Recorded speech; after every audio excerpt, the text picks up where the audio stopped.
The Planning and Zoning meeting for September 19th, 2018 will now come to order. Please stand with us for the Pledge of Allegiance. I pledge allegiance to the flag of the United States of America and to the republic for which it stands, one nation, under God, indivisible, with liberty and justice for all. Can we take roll call, please? Chairman Williams, Here. Vice Chairman Shavir, Here. Secretary Chambers, Member Taylor, here. Member Severs, Here. Alternate Member Noel Copeland, here. Member Baker. And we have quorum. Next is approval of minutes from September 5th, 2018. Vice Chairman. Mr. Chairman, I make a motion to approve the minutes from September 5th, 2018. Second. Okay. All in favor say aye. Aye. All opposed? All persons who anticipate speaking on any public hearing item must first fill out the oath card to be heard on that agenda item and sign the oath card contained thereon. These cards are located on the table near the entrance to the council chamber or may be obtained from the recording secretary. This meeting will be conducted in accordance to procedures adopted in Resolution 24-1997. Those speaking in favor of a request will be heard first. Those opposed will be heard second, and those who wish to make a public comment on an item will speak third. The applicant may make a brief rebuttal if necessary. A representative from either side, for or against, may cross-examine a witness. Anyone who speaks is considered a witness. If you have photographs, sketches, or documents you desire the commission to consider, they must be submitted into evidence and will be retained by the city. Please submit such exhibits to the recording secretary. Staff, has all items been properly advertised? Yes, they have. And has anybody on the board had the opportunity to speak to anybody in the public or visit? I think it was just one site coming before us. No. Okay. With that, what I was going to request, and with the board's permission, is that if I believe the A was something more of administrative, if it would be possible, since we have staff or since we have audience here. If that's the desire of the commission, we can do that. I think we only have people here for B. Is everybody here in the audience here for B? Or was there other for A? Okay, well, then if that's the case, then we have, I guess we should probably just. Okay. All right. So if you'll start with item A.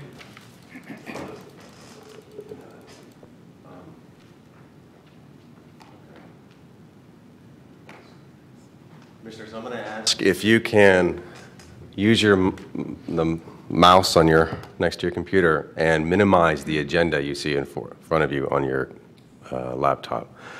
And the reason is you'll see a PowerPoint presentation, which I have displayed right now on the TVs, and you should have it displayed on your computers behind the agenda. If you have any problems with that, we'll go around and check your computers if you like that. Otherwise, you can keep the agenda open and just watch the PowerPoint presentations on the TVs. But I'm going to control your presentation from on your computers. Okay, is everyone ready? All right. Just a reminder for the board, when you speak, please turn on your microphone. Okay, I turned mine on right there when I said that, so.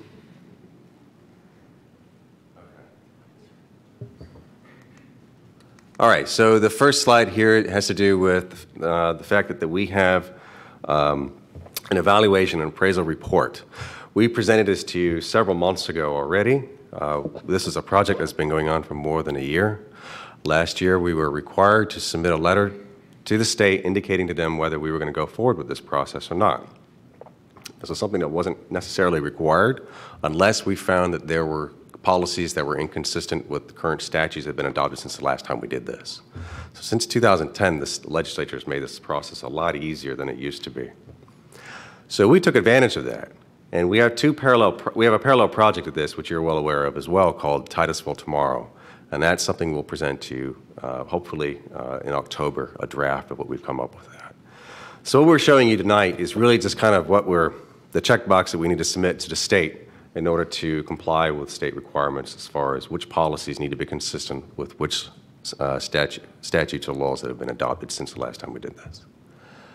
So tonight is the Planning and Zoning Commission meeting on this agenda item. If it needs to be continued, we can certainly do that. There's another opportunity at your first meeting in October, which we hope will have a final presentation and adoption hearing before the City Council, which is scheduled for October 9th. Obviously, if that needs to be continued, they'll do that. So what we're going to be asking you to do is to consider these amendments that we presented to you and are part of your agenda and make a recommendation for adoption to the City Council. If there were any changes you'd like to see that, we'd like to hear that, and we'll provide that to the City Council as well. This has already been submitted through the transmittal hearing process to the state back in May, which, if you recall, I sat down with each member and explained the year. I also yesterday explained the whole process with the new commissioner, Severs, here, and tried to answer his questions. I also he had some questions about other items as well, and I also submitted that to you as well early, just before this meeting, but I'll hand that to you later. Some of the questions he had weren't specifically related to this particular item, but if I do find one, if I recall a particular question, I'll bring that up. Okay, so what is the EAR? It's a state law requirement that we review our comprehensive plan every 7 years. We have to evaluate the status of the comprehensive plan and address new state laws since that last time we did this. The comprehensive plan includes several chapters, or elements, if you will, and I've listed them here. I'm not going to go through each one of them. The most important one typically is the future land use element, but the ones that were actually affected by new state laws was the infrastructure element, the coastal management element, and the public schools facilities element. The significant amendment, most significant amendment, state law that, since the last time we did this, has to do with an act that was approved in 2015 called the Peril of Flood Act. And so we introduced several policies in there that address this particular act. And all the coastal communities that are required to have a coastal management element as part of the comprehensive plan have to address this. We included a reference to the regional water management plan. The last time we did this was back in 2007. There's an official adopted regional management plan, water management plan that was adopted in that date. Since then, there is a new requirement that we have to update it consistent with the new regional plan that St. John's Water Management District will approve. The policy that we've introduced here with the consent of the St. John's Water Management District is to update that new plan for ourselves consistent with the St. John's Regional Water Management Plan within 18 months of the date that they get theirs finished. We also updated language related to the coastal high hazard area. There were some tweaks to that relation to a SLOSH model, which is basically a hurricane analysis model. And that's specified in the statutes that we have to make that kind of reference inside our comprehensive plan now. There is a reference to into the school interlocal agreement. The last time I brought up the changes that this was actually not required by statute. We looked at this and saw that the last time this element was adopted, it was with the intent of creating an interlocal agreement with the school board. And all the cities of our county have completed that agreement, and including Titusville. We looked at it and saw that a lot of the language and policies that you see in that element were actually carried over to that agreement. So concurrency is addressed throughout that entire agreement. There were some questions that Commissioner Stevens brought up to me about expiration and about whether there were some things that concurrency was still going to be addressed, and that's true. We looked at that and we looked at the agreement. We saw that everything was still consistent. I'll go through that in a little bit as I go through the presentation. So the big item is the coastal management element. So I'm going to go through these slides here. This was already presented to the Titusville Environmental Commission. They provided comments to us. And this past Monday, we had a public meeting where we presented this item and received some comments. I had a good discussion with the public about this. And then again, this will be presented to the City Council on September 25th and then October 9th. So why is coastal management important, and why is this particular act important? Well, there's a state legislation. The intent is to help us mitigate future impacts. It's also to help us make smart infrastructure investments and decrease downtime after an event. And what is resiliency? According to the 100 Resilient Cities, the definition is the capacity of individuals and communities to adapt and grow no matter what kinds of chronic stresses and acute shocks they experience. And that's something that a lot of communities now are looking into. In fact, we're one of 5 communities in Brevard County that are actually addressing this right now. Preliminary analysis. So what we realized when this issue was brought up to us was that we don't have the experience or understanding of how to address these kind of policies or even come up with kind of policies that would be acceptable to the state. And we were also finding a lot of other communities that were starting out with this were getting their policies rejected by the state. And so we looked at the ones that were successful, and there was Fernandina Beach, there was Clearwater, there were some communities down in South Florida. And it looked like some of them were actually way ahead of the game because they've been doing some good analysis and modeling beforehand and coming up with some plans to help inform the policies they were going to need to put into their comprehensive plan consistent with this new law. But a lot of communities are way behind, including Titusville. So we tried to seek out a grant to see if we can get a state grant to see if we can get some assistance with this. We were not successful. So we had to do a lot of things here in-house. So we asked for the advice of the state, and they referenced a model that was developed by the University of Florida called the GeoPlan Center, including some other plans or models as well. But this one in particular was used by the Regional Planning Council in a presentation that they gave to the Space Coast Transportation Planning Organization. And so we decided let's use the same technique and the same parameters as they did as well. So we sent one of our staff members to a training, and they used that knowledge to go ahead and use that methodology and this model to come up with some preliminary analysis, some maps to show which properties may be impacted by sea level rise and flooding over time. So there's a series of maps that were created that go all the way up to 2100. I'll show you a few of them here. There are 2 possible focus areas that may become priority areas as opposed to other areas of the city, like in the center part of the city along US 1. Those main areas are Chain of Lakes and Sandpoint Park area and the intersection of US 1 and 50. It looks like those areas typically, as we continue to go through those models and repeat them, those areas keep coming up. And they may become prime areas for what we could identify as adaptation action areas. That's something that's encouraged by the state right now for communities, coastal communities, to identify and label certain areas that might be prone to sea level rise and flooding, and call those areas adaptation action areas. And so those become priority areas for where you want to address infrastructure, impacts to infrastructure, impacts to, or coming up with new regulations for new development, things of that nature. This is just an example of an analysis that we did using that model for 2080, and you can see there's Sandpoint Park there, and then further north on the east side of US 1. This is the same map with just different shading for 2100, and you can see a little bit more of our downtown might be a little impacted by the end of the century. And this is strictly just sea level rise. This does not account for storm surge due to hurricanes, flooding, or anything else like that. That's different.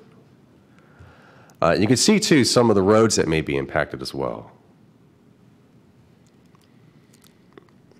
This is the south part of the city. This is Nassau Causeway in US 1.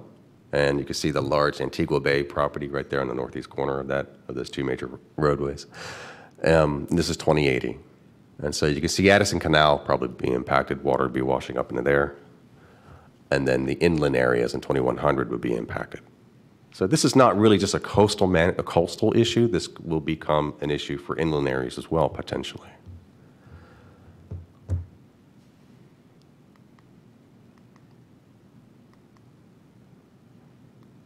Oh, there we go. Okay, and this is another slide of 2100 of the area between South Street and Knox McRae along the coast. And so you can see a lot of properties primarily won't be impacted, but there are a few here and there, as you see from the blue shading. The problem with this model is it does not give us specifics as to how each individual property will be impacted. It is not that detailed. You actually have to go down and either do a much more use a different model that might allow us to do that kind of analysis, or actually have to do property by property surveying. So the intent of this model was to help us inform the policies that we would come up with that would be satisfactory to the state. Okay. So the policies that we've introduced in the coastal management element as part of your agenda will help address public infrastructure, private property, identify areas that we potentially want to call adaptation action areas, identify vulnerable populations that should not be in particular areas, which properties are not appropriate for vulnerable populations, such as a hospital, such as an ALF, such as a nursing home. Coastal high hazard areas. Those are areas that are identified by Hurricane Slosh model. I don't know, that's an acronym, but basically that's a NOAA model that they use to identify which areas would be our coastal high hazard areas due to hurricanes. Coastal storm area is defined as a coastal high hazard area, and also we're introducing those areas that are being impacted by sea level rise. So it's very preliminary. So we think that later on, to implement these policies, we would like to do a much more in-depth analysis to give us a better idea as to which properties specifically would be impacted over time by sea level rise and also storm surge. So again, the model we showed you is strictly just sea level rise only. The policies will help inform decisions related to coming up with regulations that will impact development and redevelopment, and also policies that will help inform decisions related to post-disaster redevelopment. So some of the highlights I'm going to give you about the policies. I'm not going to go through each one of the policies, but the major ones I think we want to show you. So policy 2.1.1 is coastal storm area, and that is defined as the coastal high hazard area and those areas that will be inundated by sea level rise as early as 2040 and through 2100, according to those maps. We initially had this language in here in your coastal management element. I'm going to pass around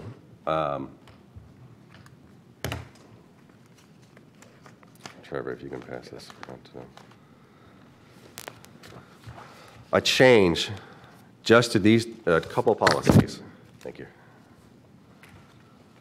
And the reason why we've made this change is due to some input we received by the TEC at the public meeting on Monday and from other staff members. And we believe this change provides some clarity.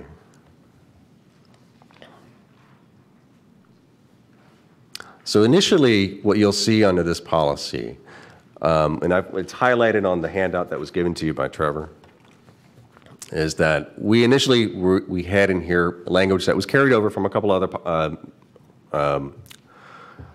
municipalities that were successful with the state and getting passed, was that we would identify parcels that were 5 acres or less, and if 20% or more of that parcel is within the coastal storm area, also impacted by sea level rise, the entire parcel would be considered within the coastal storm area. And so some have brought up the issue to us that would be onerous or be an issue because we then had a second policy in there, which you'll see on your presentation here, that for a parcel larger than or equal to 5 acres in size, if less than 50% of the parcel is within the coastal storm area, the property owner may elect to provide a survey of the property to determine the exact location of the coastal storm area. Well, the question then was, why don't property owners of less than the 5 acres have that benefit as well?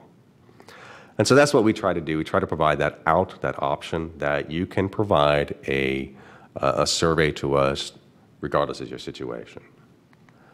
And so that's what we did here.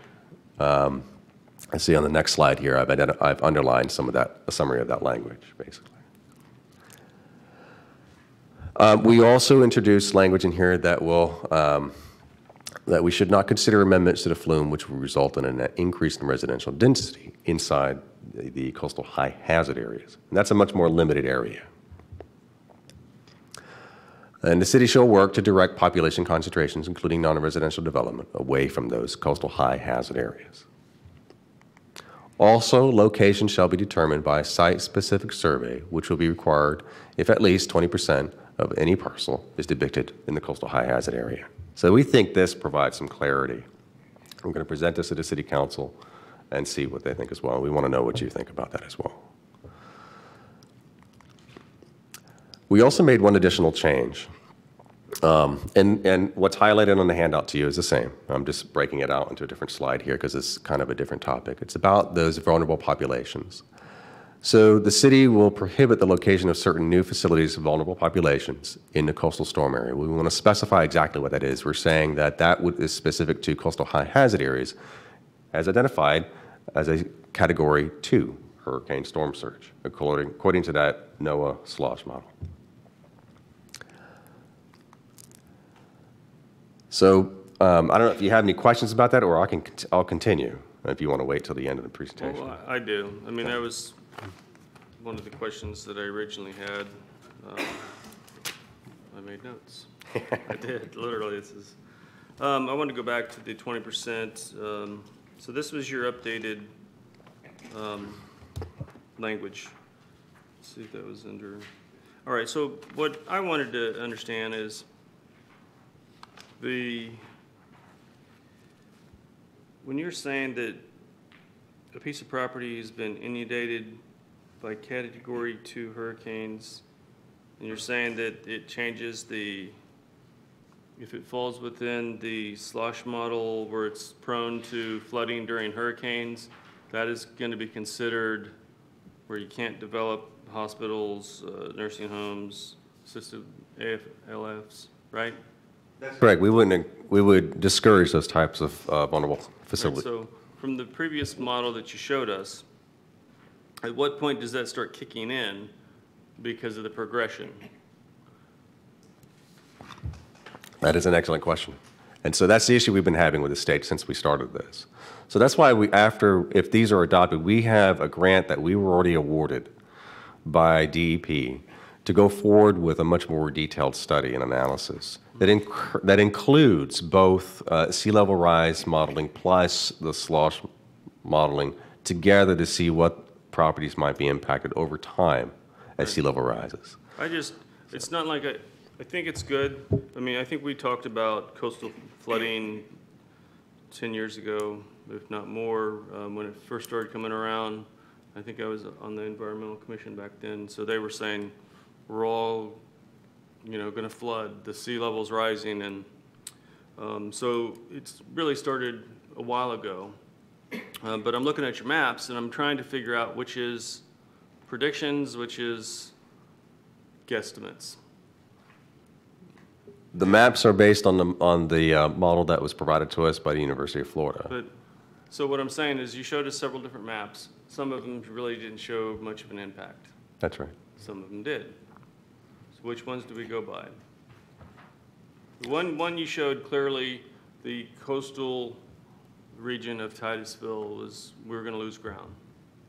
But then the other one, when you said long term, it was like maybe I just mistook it wrong. It didn't look like there was a huge impact on the riverfront.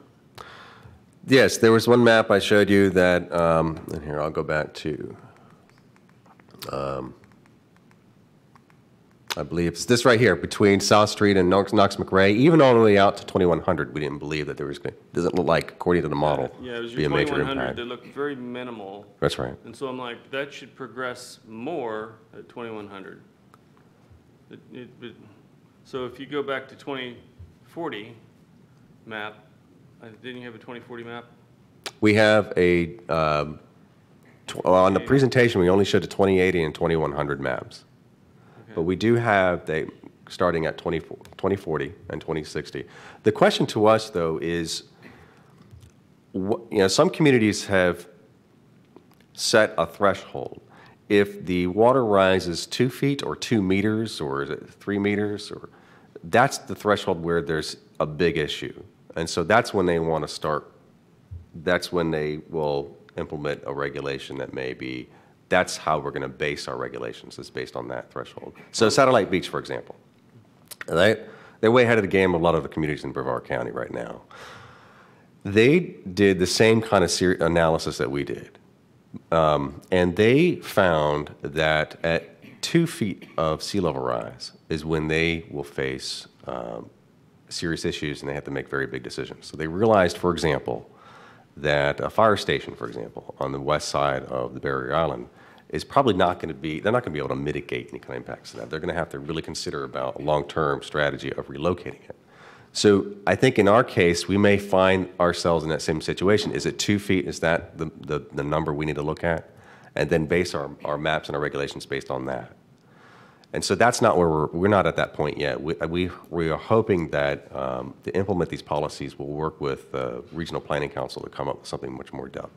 What is the low point of Titusville? I mean, I'm taking it you're talking 50 and US 1 apparently must be a low So spot. those low points are the areas that appear to have more of an impact. So the area that Brad showed up around, like Chain of Lakes, and that area just in general is not as high above current sea level as is the areas along US 1 through kind of the middle of the city. So that's why on this map, it appears that there's much more impact Right. here. In That both is- scenarios, the amount of sea level rise is the same. It's just the actual physical topography of the ground as it exists is lower in these areas than it is along other areas of the shoreline. Well, I'm trying to implement a plan versus reality versus property rights. 20% is an actual low threshold. 50% is good, but on the other hand, I mean, I think you said 50%, is that correct? We initially had it as 50%. We just made it retroactive for every property, regardless of size, 20%. Require a survey. I'm just worried because it just seems to be we're creating a future problem with development. And so it goes hand in hand with your, when you were talking about resilient cities. And it's not that I don't believe in coastal rise. I think but at the same time, I know that between the barrier islands and Titusville, we feel less of an impact than the barrier islands that are directly out there. And I just don't know if I worry that we may be going too far, but it's good to get something going, as well as it's the law, so. So anyway. I agree with you, our impacts may be different than the barrier islands, yes. We'll experience this a little differently. I mean, I'm on the water and I'm 6 feet above the water with seawall, which I think you're addressing that in here too. Later, I wanted to talk about that too, about minimizing seawalls, and that was part of your recommendations for development on the water. So, point is that there are other ways of minimizing the damage and preparing for coastal the surges. The natural way is not going to do it. So I'll stop and we can continue. Vice Chairman, you had a question? Yeah, I want to pick up on this, see if I'm correct. You're talking about new hospitals and nursing homes and assisted living facilities, is that correct? That's correct. Okay.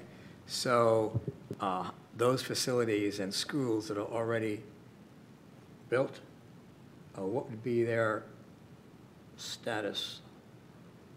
What I mean is, if they're already here, we're just They continue. just continue Yes, sir. like they're doing, and there will be no prohibition on using those for shelters and what have you. That's something we can consider if more specific policy. Yeah, we can do that, and these policies can inform that. You're coming up with this policy prohibit new hospitals, nursing homes, and so on, assisted living facilities. And I'm looking at, well, lots of times schools are used for shelters and other public buildings. And so, you know, I think if we're going to do this, let's do it completely. You know what I mean? I don't think it should be done piecemeal. I think we should give some consideration to, are we going to build new schools within that area? I think if this You know- policy is adopted, that would probably be discouraged, sir. Okay, but Yeah. I'm just saying, I think that should be taken into consideration along with the hospitals and emergency facilities, which Okay. are not mentioned here.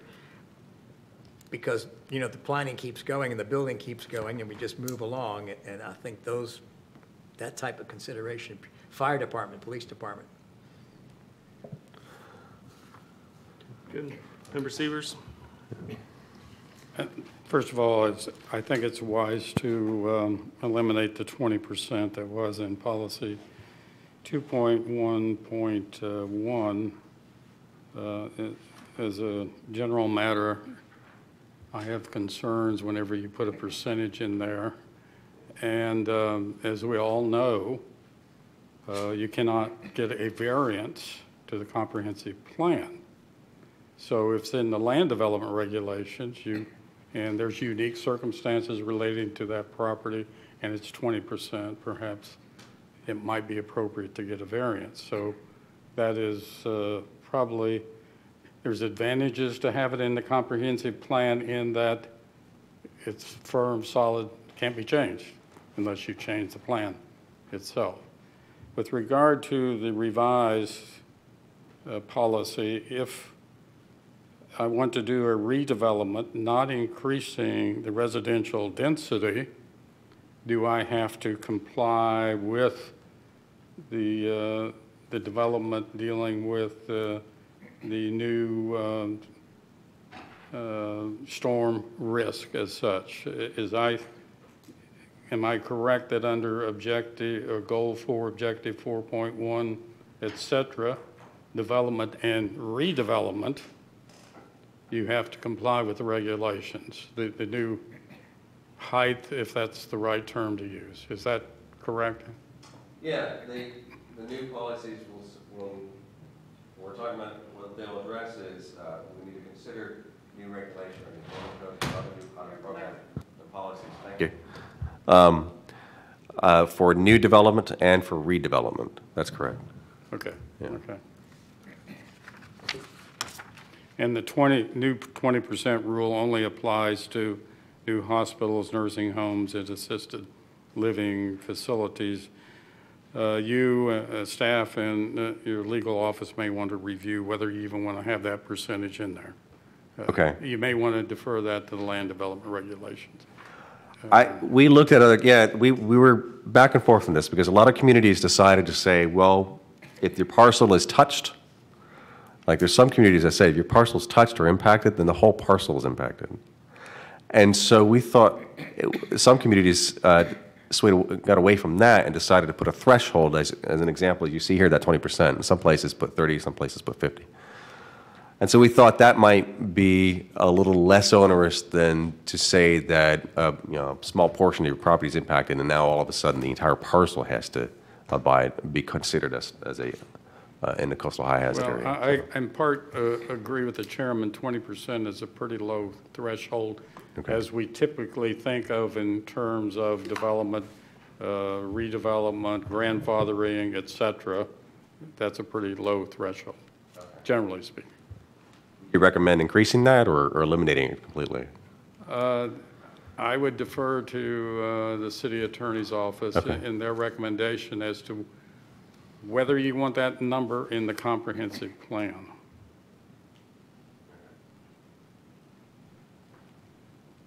There's firm, just like people, some jurisdictions have a height limit in the comprehensive plan. Well, you go to change that, it's a lot different than changing a regular ordinance as such.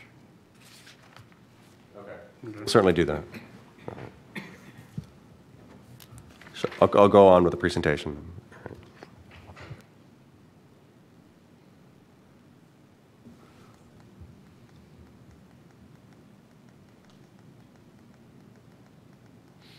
We'll get there eventually.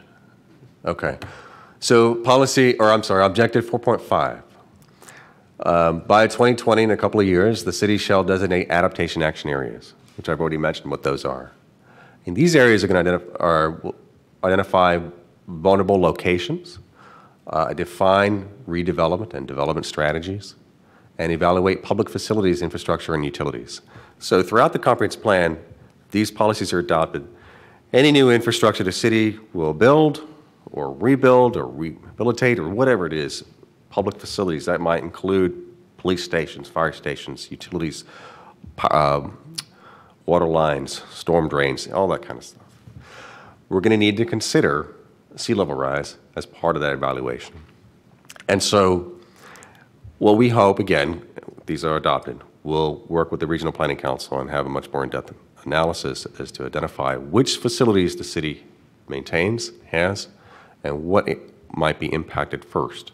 And we suspect those facilities that are located in those low-lying areas that are impacted according to that model that we showed you and those maps that we showed you will be identified as adaptation action areas, and those are priority areas. So that's what this is saying here, basically.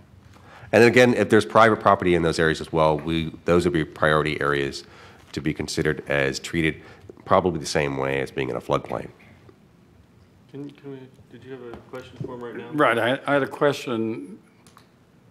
Is the remainder of staff on board with 2020? And the reason why I ask that is because I look at the capital improvements element. 2020 is not very far away in relationship to 2018. And so those projects need or should be considered as a part of a 5-year capital improvements element. And it's a good question. Is everyone on board with that? We ran this by the state, and they wanted a short deadline. And so what they're asking for is consideration, not just within the 5 years, but long-term, because they realize that this is a long-term issue. And so we may find that there may be some facilities that would be impacted several decades from now as opposed to now, or in the next few years, the next 5 years, for example. So, well, again, we hope to have a more strategic plan as a result to help implement these policies that will identify public facilities and capital improvements in a long term, beyond a 5-year schedule. Obviously, the state requires that, or I shouldn't say obviously, but the state requires that anything that's closer to the first 3 years of a capital improvements plan has to be funded, has to be identified with the funding source. But obviously, we're going to find some projects that we're going to be necessary to do, such as the example I just threw out about Satellite Beach. I don't know where they're going to find money to relocate their fire station, but they know it's needed. Those are the kind of things that are going to need to be identified, even though there's no funding source for it. But it's on a list identified that this is a priority project. We're going to have to look at this if we don't have any funding for it, but we know probably in about 10 years we're probably going to have to deal with this. So it may not be on that 5-year schedule. But if we had that separate document later on, that might be a more malleable capital improvements project that might be a long-term schedule. That's what we hope. Maybe we could work with the other departments on. But they have been made aware of the 2020 date of coming up with something on this issue. Yeah.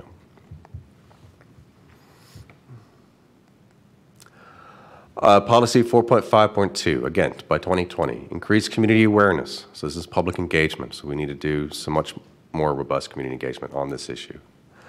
Evaluate the impacts of requiring elevated finished floors or additional freeboard. This is a building code issue. This is something we probably could adopt that's in addition to the building code. Wet, dry, flood proofing. Again, identifying those areas that are adaptation action areas and maybe treating them the same as a floodplain.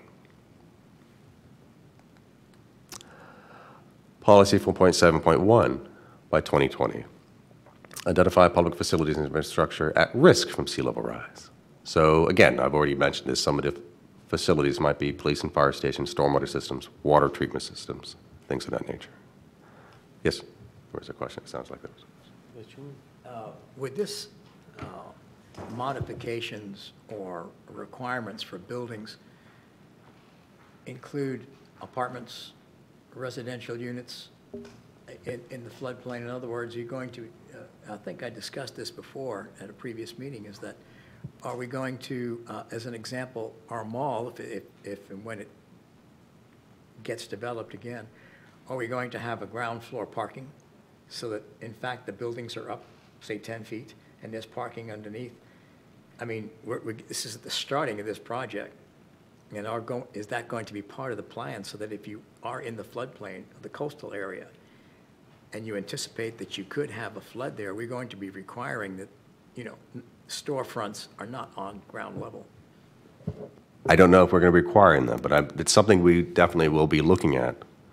Again, I think when these dates are meant to keep us on track on coming up with something that will make sure that coming up with some kind of document that may include maybe strategies on dealing with that issue.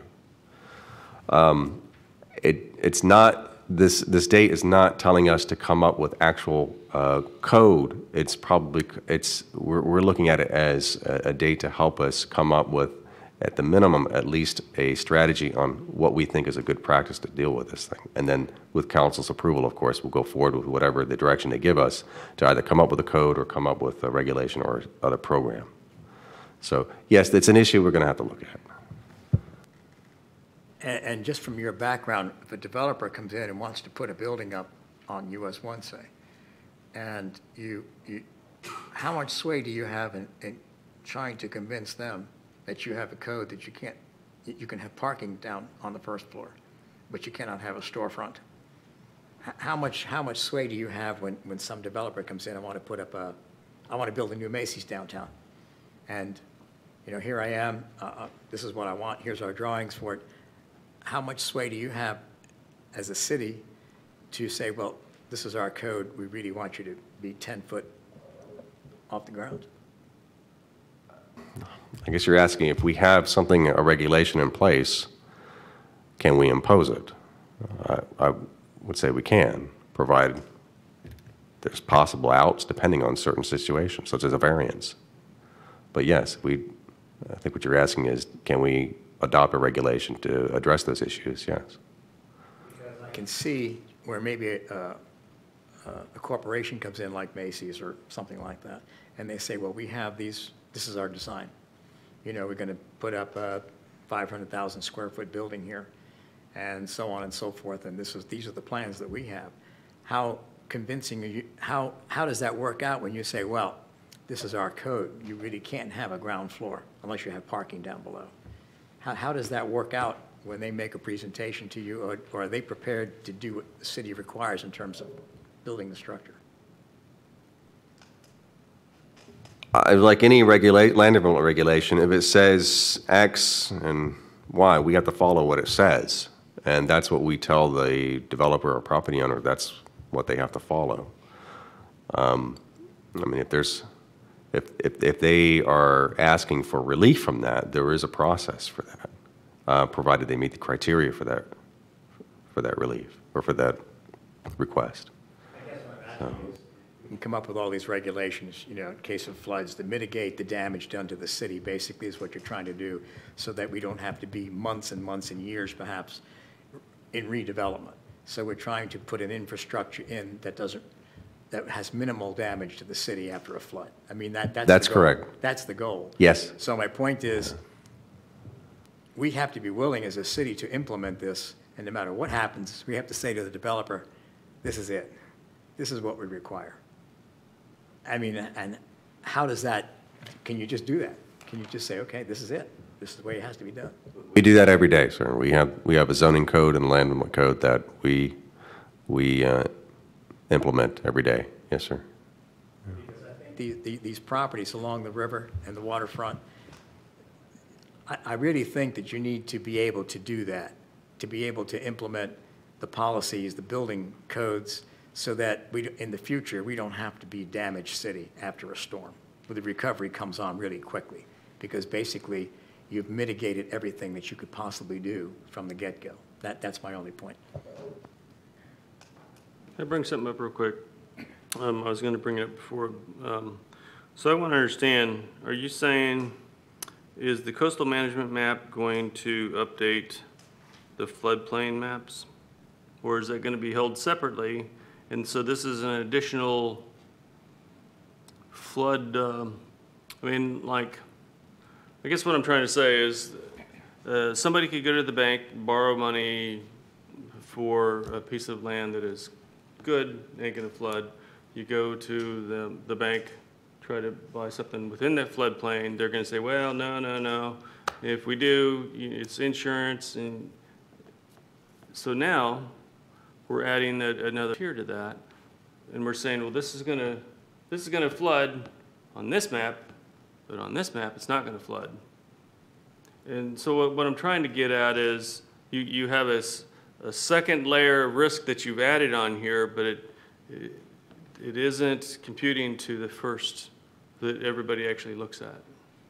Many communities do rely on the FEMA FIRB maps. I think that's what you're referring to, the Yes. first part of the question, as the sole source of information for which areas would potentially be a flood hazard area. But also communities take that information and also add to it And with that's what I'm- local information that's Local relevant. can update it, but is that something that you will do? I believe this is probably doing that, yes. If we adopt this, this would be a second layer to that. And here's why I'm also bringing this up. So we already know we have a 100-year floodplain, and now we have a coastal that goes 80 years out in the future, which is really within that 100-year. But the two don't match, or won't match, and I just want to make sure that, that they do. Even the FEMA maps change every No, few I years. know. I mean, heck, I live in a place that when I bought my condo, two of the buildings were not in the flood hazard, and I'm in the middle, and I literally had to get it changed. It was wrong. The city said, yeah, you're right, you're not in the flood, we know that. It was all logical, that everybody knew, but it didn't matter. That map ruled. That was law, and I could not close because of it until it was changed. So I'm just saying that, are we adding in a second layer? But if we are, then I know the city has the capability of updating that 100-year, the FEMA map. At least that's what I was told by FEMA. The city could, but typically the way those maps are updated is by a property owner developer who's going in and asking for an amendment to that through a process by FEMA. The problem, though, is that the city is using data from the University of Florida. Which is based on data that is collected by, if I may, I can go through some of the, But I'm just making the point that Yeah. you're taking data from the University of Florida. that's And collected by you're the doing same an source overlay. that FEMA would use as well. But, Yeah. but the problem is that everybody's using FEMA maps, not the other map. But you are, but the banks aren't. I'm just making the point that if we're gonna do it, we should probably update it. so Update the that- FEMA maps? Yeah. If we're gonna say that this is in a flood zone, or we know that this whole section is in a flood zone, for sure, I think it would be better. The issue with that, we could certainly do that, but it's very costly. To do an amendment to those maps requires a very detailed amount of data to them, surveying each Okay. on a local level, I for get each it of those then. parcels to do I that. understand. Whereas this analysis we provided to you is very higher level, looking down, at least to help inform these policies. And even the next stage, when we use the grant that we received from DEP, I mean, that's going to give us a little bit more detailed information, but it's not going to be at the level of amending a firm map. So how's it gonna work then if, I have a piece of property that's, let's just say 50% in that undetailed map from the University of Florida? Yeah, I have to go out as a property owner and prove that for, According to policy, yeah, if it's identified to be in a coastal high hazard area, potentially, even part of it, or with, I guess that threshold, whatever we set, if we come up with one, if we keep that threshold, then yes, you'd be required to provide that survey. And you have to think about it too, long-term, as a public interest protection. Do we want to allow certain types of development that would be impacted by a disaster? well, I guess you're really only So- saying, hospitals, you're really only saying those, let me clarify that. You're only saying hospitals, schools can't develop there, but Go ahead, I'm what sorry. about anybody else? How does that work? Because I thought it was across the board, if you're 50%, you can't develop. You can't redevelop, and you can't, It sounds to me that there may be some confusion with the draft policy we've given you right here. So the way I read it in that policy that we revised here is that we would discourage or prohibit, rather, those particular vulnerable populations being developed or allowed to have developments on those coastal high hazard areas. But in addition to that, in that same policy, it says that any parcel, basically, that is impacted up to 20%, or 20% or more at least, of that property is in a coastal high hazard area, would have to provide a survey. So that to me reads as regardless of what population or vulnerable population is going to be there. So a standard condo you want to put onto a development, on a piece of property on the water, and 20% of that parcel will be impacted or is located within a potential coastal high hazard area, then they have to provide a survey to delineate that actual specific boundary. So even for that type of development. Right. But it's not prohibiting that type of development. The other thing with coastal, my understanding is sometimes it's surge, it's not permanent. That's right. And so my point is that there's so much possibilities there that is unsure. I just feel like that is a burden, and I just feel like we should be cautious of, I guess, putting down rules that prohibit redevelopment. I don't disagree with you, sir. This is going to be a burden on property owners, yes. And this is something that's being imposed by the state. Yes, yes. Okay. I have a question from Member Noah Copeland. So I'm trying to see if I'm going in the same direction you are. If someone is in one of these, it's not in the flood region, but it's in this other designation, will they also have to potentially have different levels of insurance, like if they were in a flood region? That is a good question I cannot answer. Because flood insurance well, state flood insurance, or I'm sorry, federal flood insurance through FEMA has its own policy. Right. But like if you're in a flood zone, you have to get flood insurance, right? Right. So if I'm not in a flood zone, but I am in this slosh zone, am I potentially, is my insurance carrier going to say, well, you've been designated in this, hazardous zone.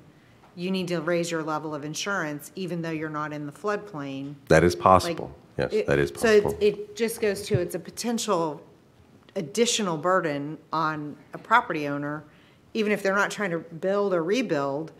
Once they get into this zone, it may have an impact on just something that hasn't been impacted at all, because now they've been designated in this hazardous zone.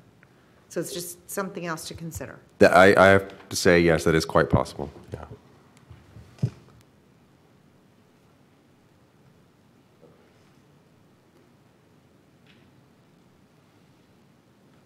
So the next policy I just want to highlight is 4.7.4. Again, by 2020, expand existing emergency management communication. This is really just reaching out. This is coming up with a robust program of communicating with the public about this issue. Policy 5.1.1, consider relocating public facilities outside of these coastal storm areas if possible. Again, that's looking into coming up with that long-term capital improvement strategy if needed, identifying those facilities that might be impacted and ranking them based on priority and figure out which ones need to be potentially removed.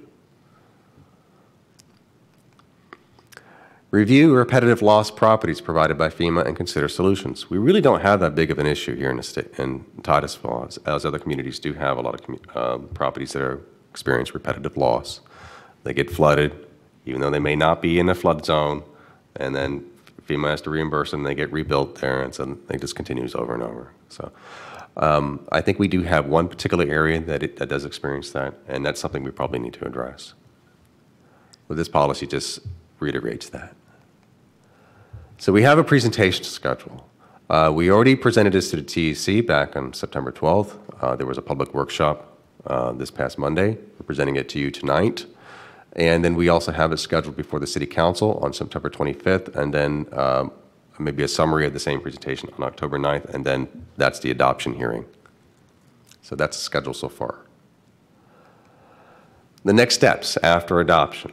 There will be another formal review by the state, and they'll give us a notice of intent or effective date, and so that probably won't happen until a few months after the October 9th date.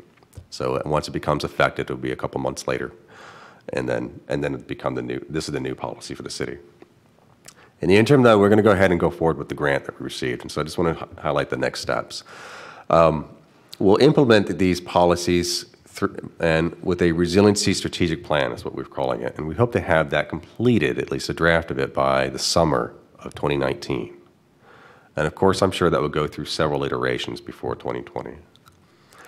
We have, right now, we just found out today, we confirmed a date for November 15th of a kickoff date with the public, and we hope to have an interactive session with the public about this and engagement with them about it on November 15th, and right here in this room, with the assistance of the Regional Planning Council.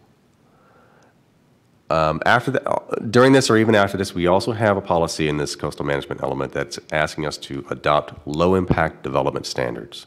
And if you're not familiar with that, it actually kind of addresses what Chairman Williams was saying about other alternatives.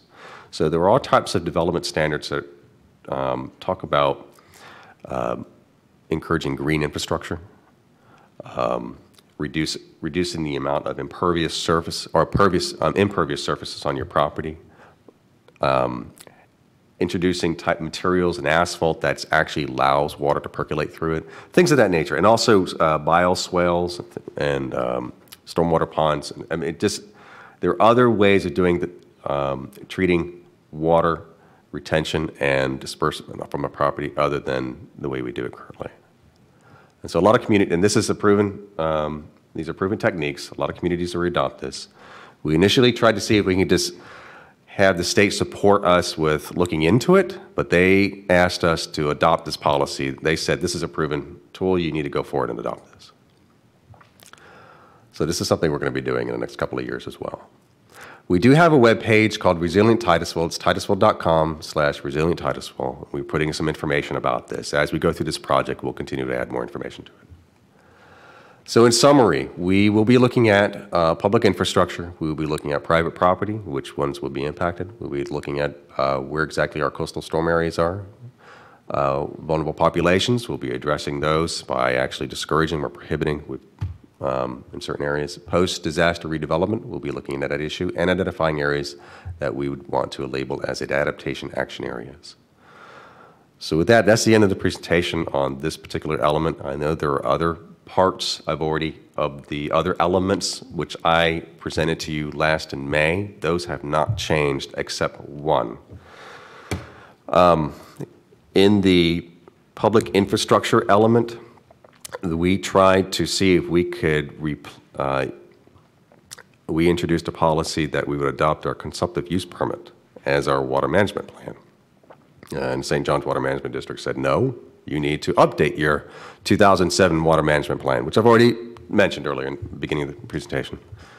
And so we agreed with that, and so we revised that policy and consistent with their request in that particular element. So that is the only change that has happened outside of the coastal management element since the last time you saw this.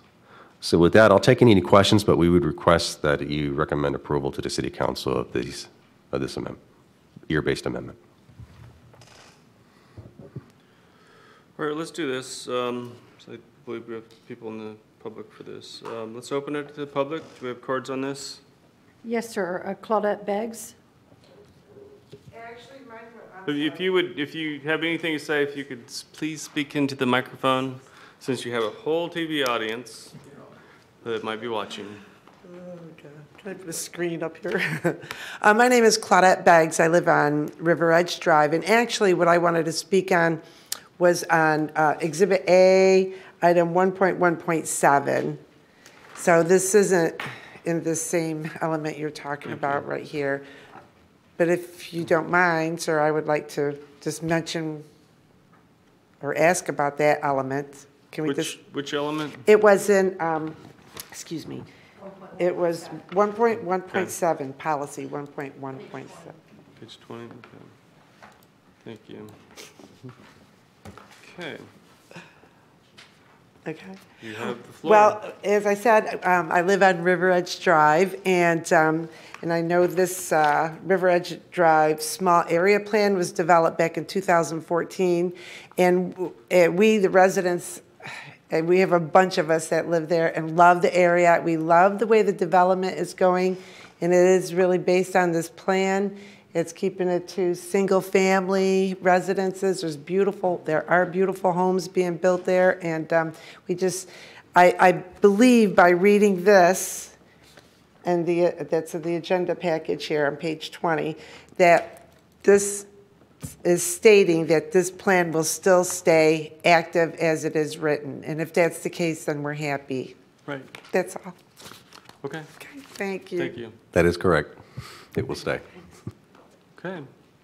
Are there any other cards on this? No, sir. Okay. So we'll close this to the public, bring it back for the board. Are there questions of staff? I had a few. Let's go to, I was on, see if I can find where I was.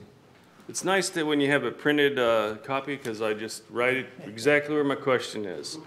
But doing it electronically, this is what you're going to get. So my question was relating to 3.2.4. Let's see, city maintains controls. All right, so I am on page 75 on policy 3.2.4, and it was regarding seawalls. Now, my issue with this is kind of going back to what I was talking about before. I've said this before in other meetings. I don't know how coquina is natural to the Indian River Lagoon. Yes, it's a natural, maybe it's natural to the ocean. I don't know, but you don't see it naturally on the shorelines. Yes, it's great for storm surges. It's cheap.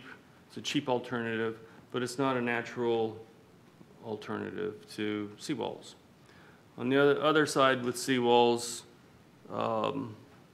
you have more of wave suppression with seawalls. You have greater dependability. Maybe not so much with coquina because it ain't going to wash away. But my point is that some of the things that we went through before was we wanted to go to natural vegetation with slopes. I think that was the language that staff had proposed for the river. But I believe that I would honestly hate to see us try to go away from seawalls when it is a very good alternative for certain developments. It's not a cheap alternative for developments, but for a long term, I'm talking 30 to 60 years, it's a very good. And so I don't believe that we should try to limit seawalls, is my comment on that. Let's see. Yeah, I think we talked about the sea rise and coastal flooding map. Then I had a question on 4.6.1. I didn't put the page on there. Let's see. That had to do with wastes. Huh? 78. Okay, here I am. 4.6. All right. All right. So I think you guys did cover some of this in your. So not like don't want to get on the bandwagon with everybody, but obviously an issue that we've seen is waste in the river. And that should be the all-time priority of the city to undo those facilities or the utilities from impacting. At the same time, a surge is going to cause those I'm just saying it could break the utilities by the river. I've seen the utility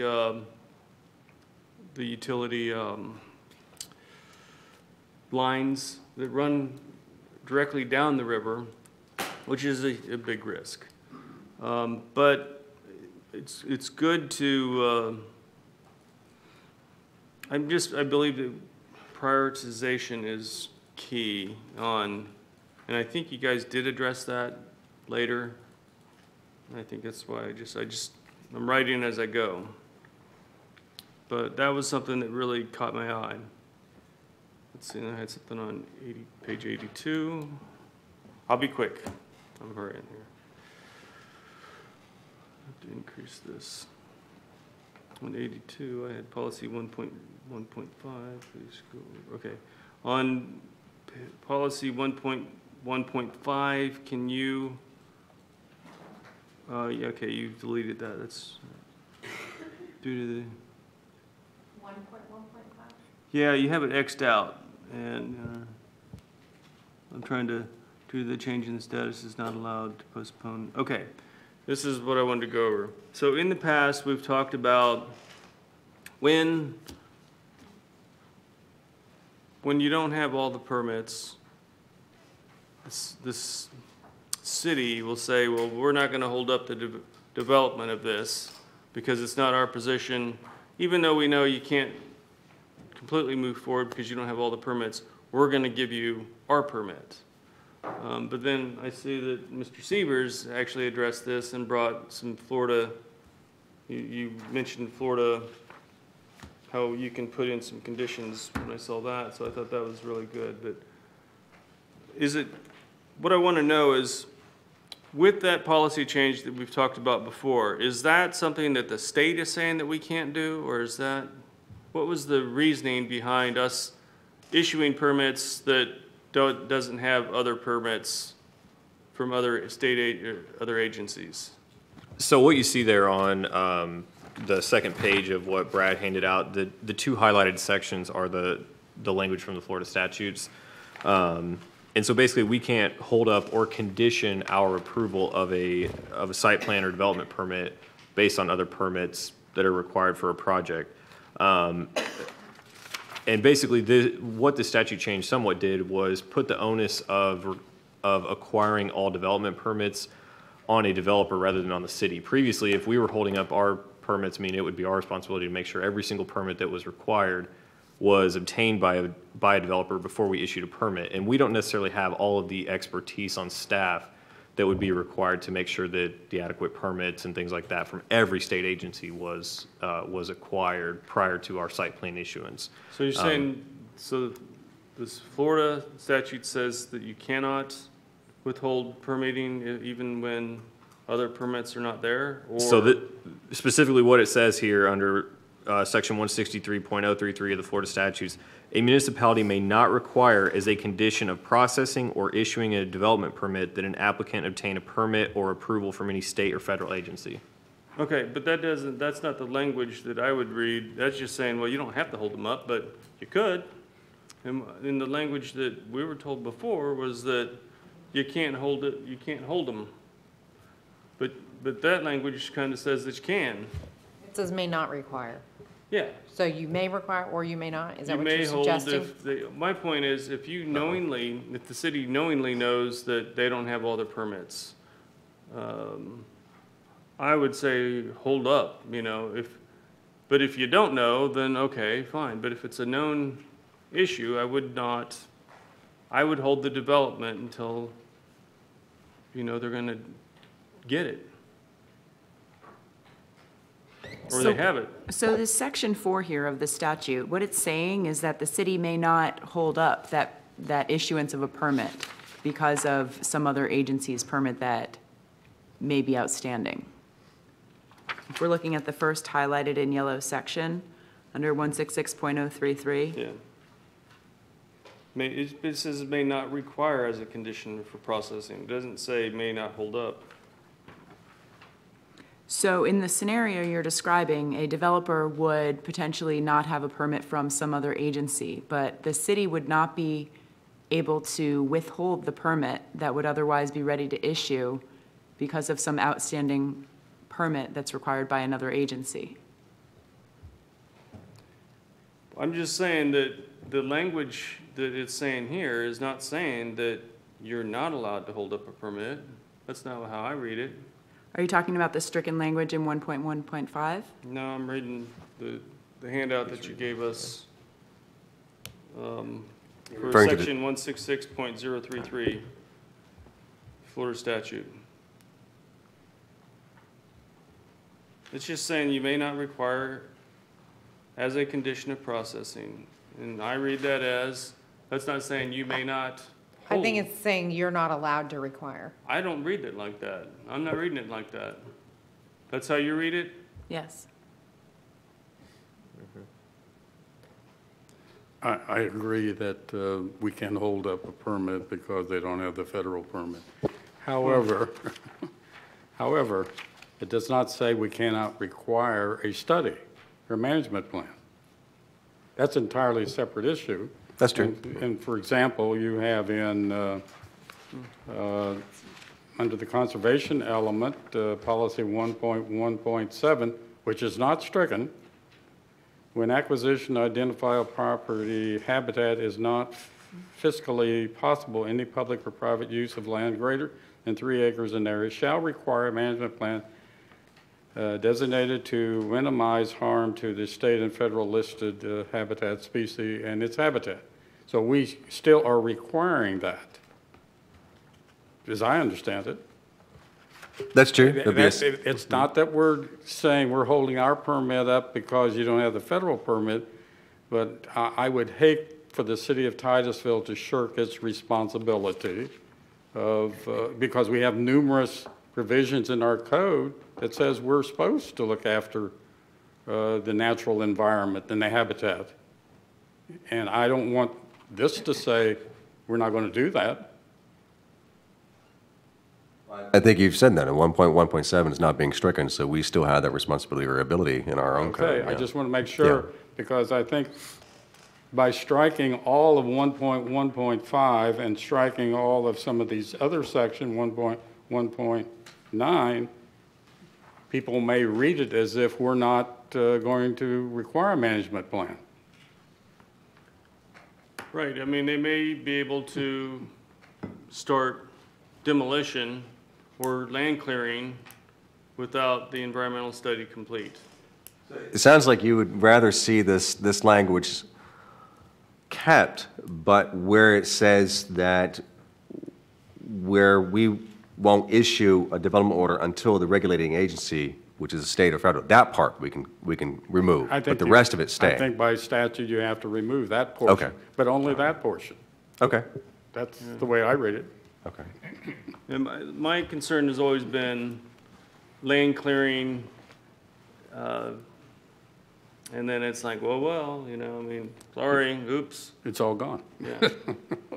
And I've heard that in the years that I've been in here, I've heard people come up or they've said something to me in the public, you know.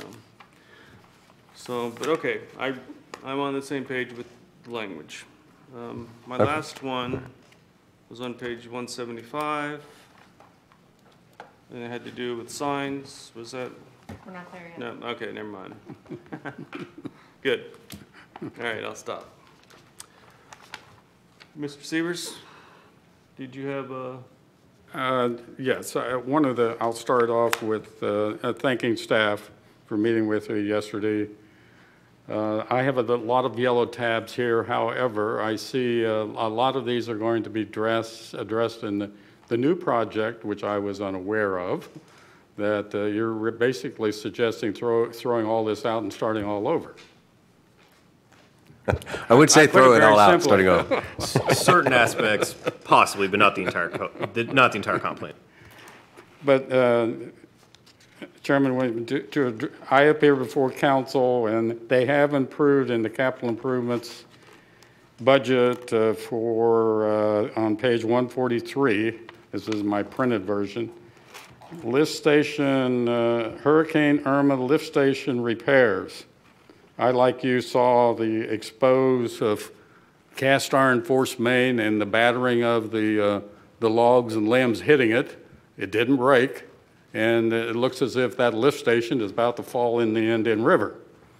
And fortunately, under fiscal year 19, this next year, they say they're going to address that.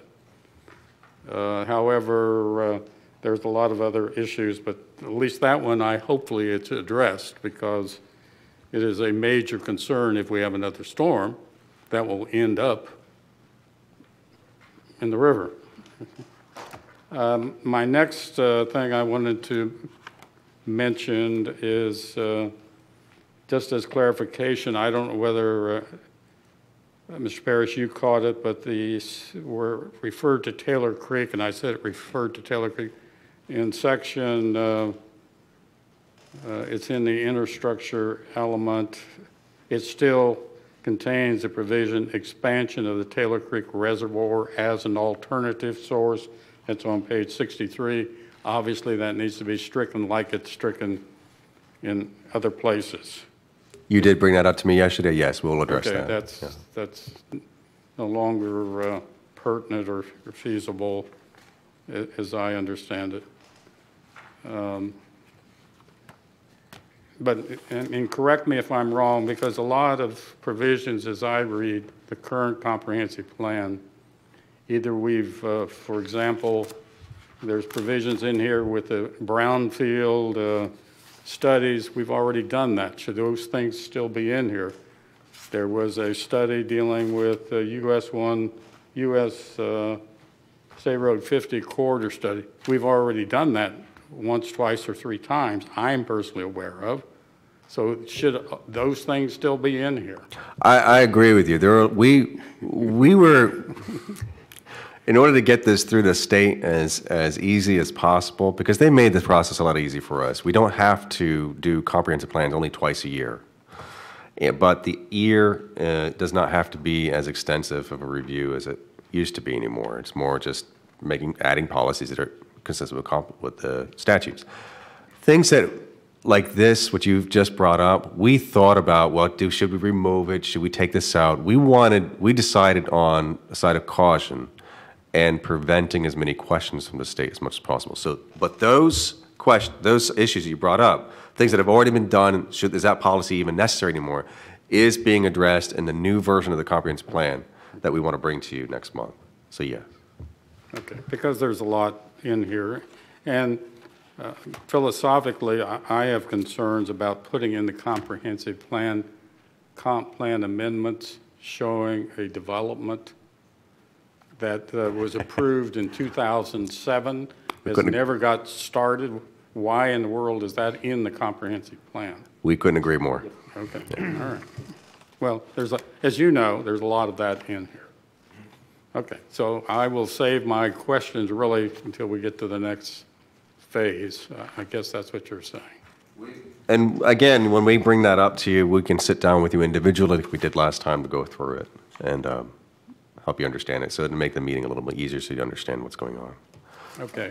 One of the responses here that you passed out is at the top, dealing with 1.14.13, new development being in the area of critical concern. And when you talk about reclaimed is not available near the Brookshire development and dry lines for future connection was not. I don't know what that means. The word is required. I missed it.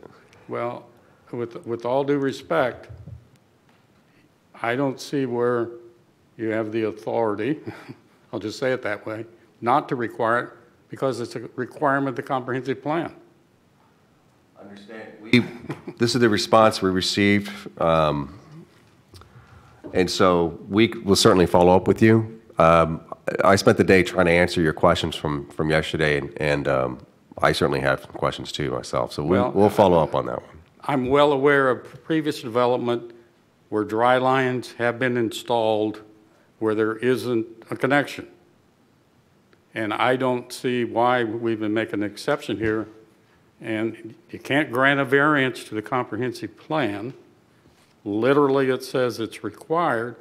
I, as a member of Planning and Zoning Commission, would have to consider voting against a preliminary plat because it's not in compliance with the comprehensive plan. If you understand where I'm coming from. I just have trouble with that.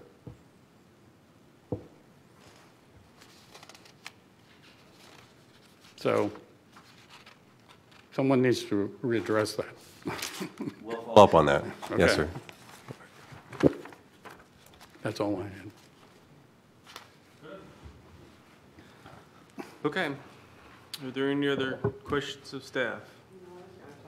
The seawalls, but I think we'll save that for another time. Okay. Mr. Chairman, we did have someone in the audience who wanted to make a comment about seawalls, if that's okay. Okay. I mean, that's fine. Okay, Danielle Bowden.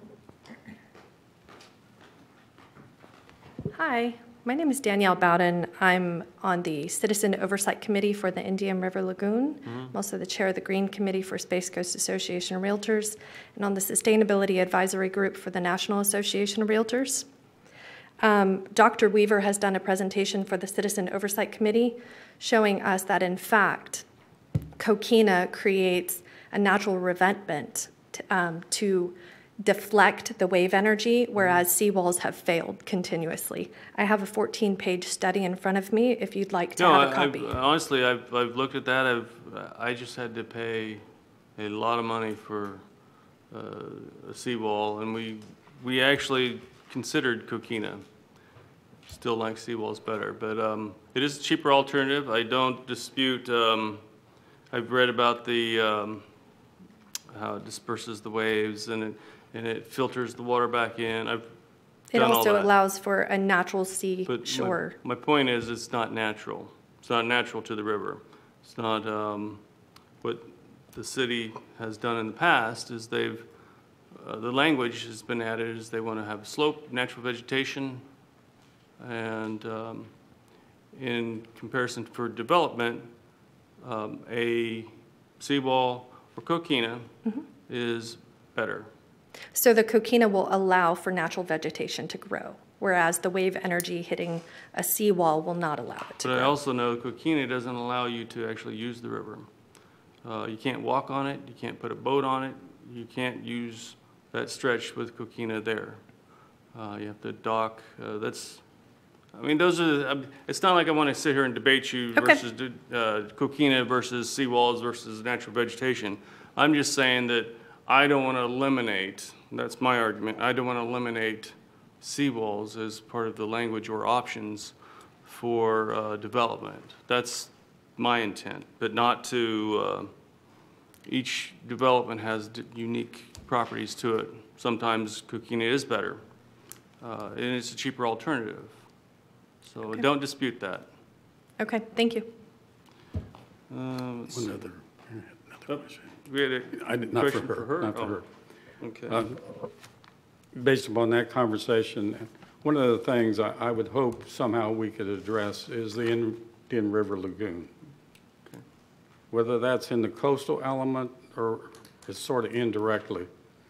But we need to address that and make sure we're on the same page as the county in securing necessary funding. Likewise, whenever you're updating this plan, I would like to see a maps, diagram showing where all of the septic tanks are that can discharge into a pipe or anywhere in the city that will discharge into the Indian River Lagoon. Once upon a time, and I may step on toes, but that's okay, I remember attempting to negotiate with Brevard County to provide a regional sewer system for the city of Titusville and Port St. John. And maybe you can't imagine all the problems that we ran into with trying to think of a public sewer system.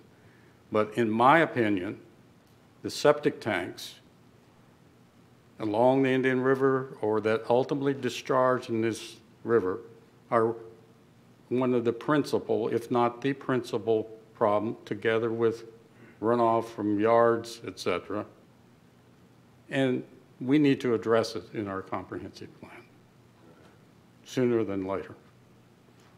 I mean, like Chairman Williams here, I live on the river, and the quality of the river compared to 10, 15 years ago, it's dramatic.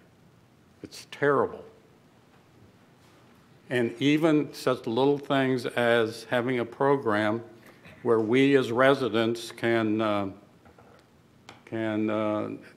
seagrass to plant. I wouldn't mind doing that myself.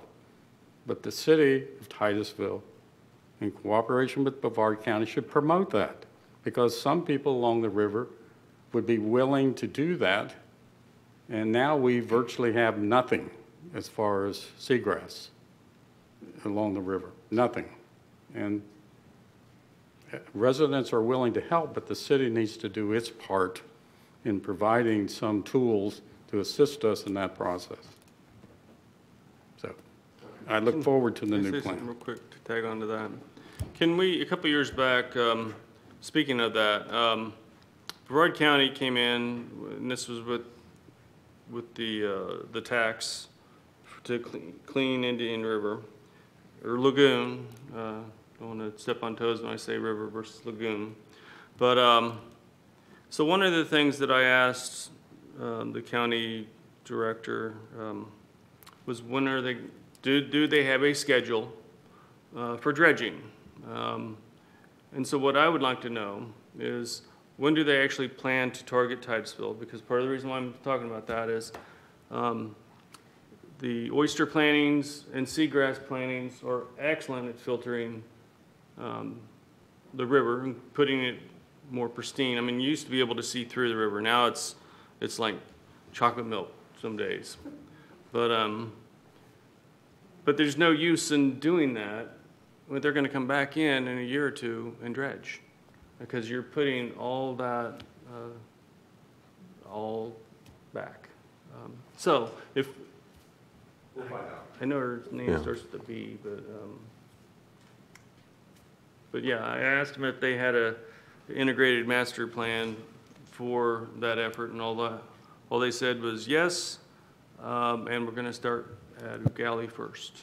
And I know that they've been working that, but it's what about me? What about my backyard? But okay, Mrs. Taylor. Since it was brought up, I'm going to mention, I live on River Edge Drive as well, and we have the Coquina Rock along our shoreline, and we got some inundation with the Irma, but I do know the two communities next to us had seawalls, and they were just wiped out, the whole section, and they were wiped out 2 or 3 times compared to ours not being wiped out. But I was at the meeting about 6 months ago. I don't know if you were at the meeting, but where they were discussing the seawalls and the Coquina Rock. And somebody had mentioned putting the seawall in the Coquina Rock out gradually. And that would be a good alternative, I think, to have both. Because the Coquina Rock has really saved us quite a bit, so. Yeah. Who's walked on Coquina Rock? I could raise my hand, and it literally shredded my feet. We were allowed by the Environmental Protection Agency to put in access points, so we have 3 access points along our shoreline. But it is So we good. are able to put our kayaks in, canoes and everything, so. Okay. All right, so we've hashed this out for an hour and a half now. Not that we're in a rush, right? But I just want to make sure that if there's any questions, we ask now. And what is the recommendations of, does everybody feel like they've had enough information to make move this forward? Or, as Brad talked about, postpone it and go over it again, or make a vote? So if somebody wants to make a motion on one of those, we can. We'll accept the motion of approval with the changes mentioned tonight, and we can do that. I'll make that motion. We make a motion to recommend approval of the ERA amendments with the recommendations or amendments suggested by members of the Planning and Zoning Commission. Okay, is there a second? I'll second. Can we take a vote on this?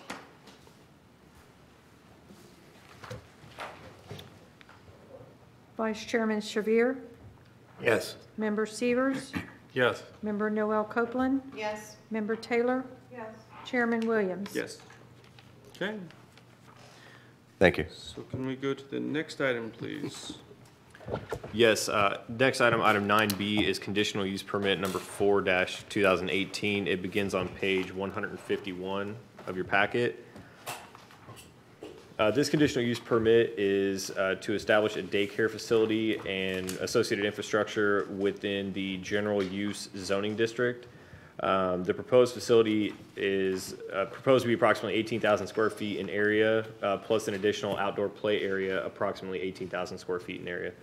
The proposed facility will utilize the existing driveway onto State Road 405 or South Street that is currently being utilized by the Space Coast Unity Church located to the west of this subject property. Staff is recommending approval of this request with 5 conditions. Those conditions are listed in the agenda item. The conditions are as follows. The child care facility shall be in general conformance with the original concept plan dated July 13, 2018. That goes on to say the applicant may propose parking and circulation revisions that optimize the layout for an efficient use of the property through the site plan review process, provided that the dedicated pickup and drop-off area is consistent with section 28-110C1E of the land development regulations. It has been expressed that the church would like to use the parking area for this on the weekends whenever the daycare facility is not in use. And so we're willing to work with the applicant on arranging that parking in a way that works best for all parties involved, so long as the required pickup and drop-off area is provided on the site. The second condition is that a cross-access easement or some other agreement between the subject property and the property at 2000 South Street, which is the Space Coast Unity Church, is executed since they are sharing the driveway onto South Street. The third is the sidewalk that currently exists along South Street is located on the subject property and not actually within the right-of-way, based on the survey provided with the application. And so the condition is that the sidewalk shall be placed in an easement to allow access by the public and for maintenance purposes. The fourth condition is that a parking areas shall be stabilized using a system or product that maintains or improves pre-development soil percolation and provides adequate stabilization of the parking surface and that meet the requirements of the area of critical concern. Since this property is within the area of critical concern, the code allows for some flexibility in terms of the materials that are used for parking surfaces. Sometimes it is stabilized grass, sometimes it is, it's called pervious pavement, basically so that water can infiltrate through the parking area and basically go back down into the aquifer. And then the last condition, sorry, actually there's 6 conditions, not 5. The fifth condition is that a traffic study shall be required for the proposed child care facility use. Anytime a use trip exceeds 500 trips per day based on the ITE best management practices, we require a traffic study just to see if any off-site roadway improvements are going to be required. This use will generate somewhere in the neighborhood of 1,300 trips a day, and so that traffic study will reveal whether or not any off-site improvements are required. The last condition is that a 30-foot landscape buffer shall be required along South Street, which is required per section 30-337 of the land development regulations. So those are our recommended conditions of approval, and a basic overview of the use itself. There is the concept plan that was submitted is on page 159 of your packet. And with that, I'll try and answer any questions that you have. Okay, we'll open this to the public. Do we have cards on this? Yes, sir. Danielle Bowden. Okay, Mrs. Bowden. I'm here on behalf of Unity Church. My husband is the president, and we just want to say that we're in support and we like the idea of a daycare or child care center or facility being next door to us for that type of use. That's it. Thank you. Any other cards? Sid Shahayab. Sid?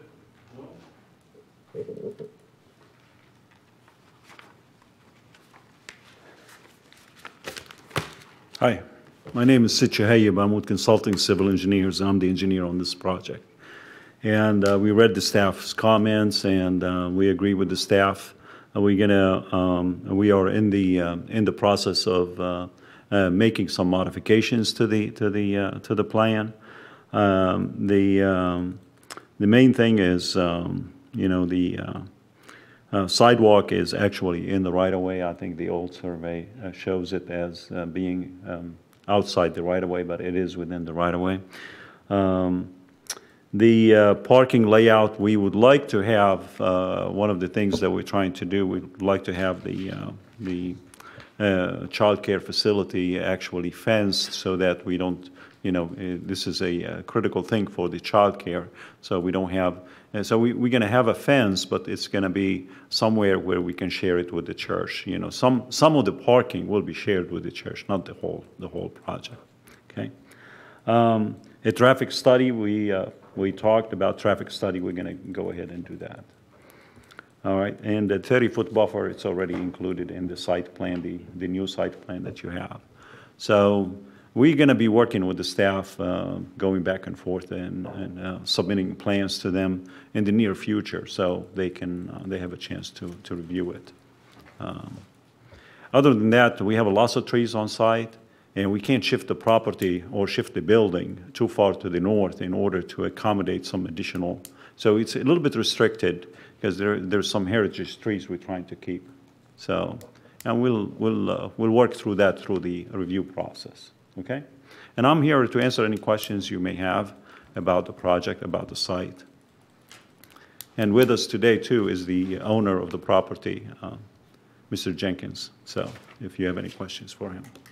All right. Okay, go ahead, hold up there. Okay. So, Mr. Severs?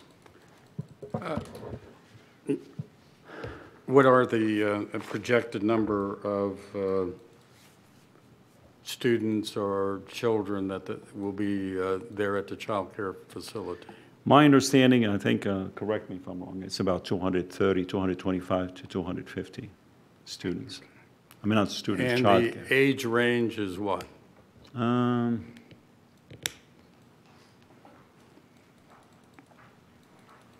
Yes, the age range is from infants to after school is 12-year-old. Okay, so you'll have after-school 12-year-olds up to 12-year-olds there? Yes. Okay. Could you state your name for the record, sir? Irvin Jenkins. Thank you. I guess I had a question, and I've already posed this to Brad about the traffic study. I don't understand these numbers, to be very honest about it, because if you have 300 students per day, and mom drops them off in the morning and drops them off in the afternoon, that's 600 there, not 1,333. I don't understand the numbers. These numbers, actually, Mr. Seaver came in from probably the city engineer. He's a traffic engineer in ITE. ITE, that when we go back to the ITE manual, and I think they have the numbers go up. In reality, it's not that high, but the numbers go up. So this is just from the book. That's what it says. I thought the traffic study was not simply based upon the square footage of the structure, was based upon the use. You're absolutely right. But there was certain categories with the use and the actual square footage. I mean, part of the reason why I've seen so many applicants for child care facilities, so many applicants for so many uses where a traffic study was not required, this just surprised me. That's why I'm saying I that. asked that question, exactly the same question, and Okay. but There is the wrong line. Member Noel Copeland? Yeah, so I have a question about the need for a traffic signal at this location, because I think the traffic signal before this is at Park Street, and then there's not one again until, like, the Cumberland Farms. Singleton. So- Oh, no, I'm sorry. There's not a Singleton. traffic There's no- signal at no, Singleton. Fox You're Lake right, Road. yeah. Yeah, at Fox Lake. Yeah. Fox So, Lake, yeah. and, to what you were saying, I mean, you're talking about 300 people, half of them, let's just assume, turning across South Street during going to work traffic, and across South Street, coming in, and then Absolutely, going yeah. the other way against traffic at the end of the day. And I just think that this is a recipe for traffic accidents with people trying to jump through, if there's no traffic signal there, even if it's a blinker during, off hours, but then an actual usage signal during, drop off and pickup times. I just think it sounds very risky to have that much traffic imposed on that stretch of a 2-lane road where people are already not paying attention. I understand. And so the traffic study would reveal what improvements may be necessary, and then also too, that would also have to be reviewed by, since that is a Florida DOT road, it would also have to be reviewed by them as well, and they will issue basically their verdict on what they would like to see for improvements, whether that be a decel lane going both directions or whatever it may be. But FDOT basically will have final say over what's required as far as improvements. So a traffic study, usually, it's very detailed. So if you get that study, it would tell you how many people going left, how many people turning right, how many people crossing the road, and if it needs decel lane, acceleration lane, and all of that would be studied. And part of that too, the State Road 405, that's a DOT road, and they have certain requirements. It's just, this is the requirements of the city is to do the traffic study, but when you go over to the DOT, they're gonna ask you for the same thing. Okay? Okay, thank you. That's it? Yeah, thank you. Are there any other cards on this? No, sir. Okay, so we'll close this to the public. Bring it back for the board. Are there questions of staff?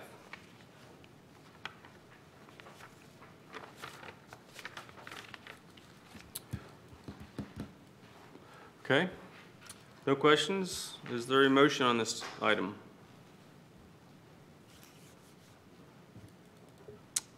I'll make a motion to approve, subject to the conditions recommended by staff. Okay, I'll is there- second. Okay, we have a motion and a second. Can we take a vote on this? Member Taylor? Yes. Member Noel Copeland? Yes. Vice Chairman Shavir? Yes. Member Severs? Yes. Chairman Williams? Yes. Okay, when's this go before council? It will be before council at their next meeting, which is September 25th. Okay. Thank you. Good luck. All right. Last item, is that right? Yes, the next item, item 9C, starts on page 168 of your packet. This is ordinance number 35-2018 relating to temporary signs.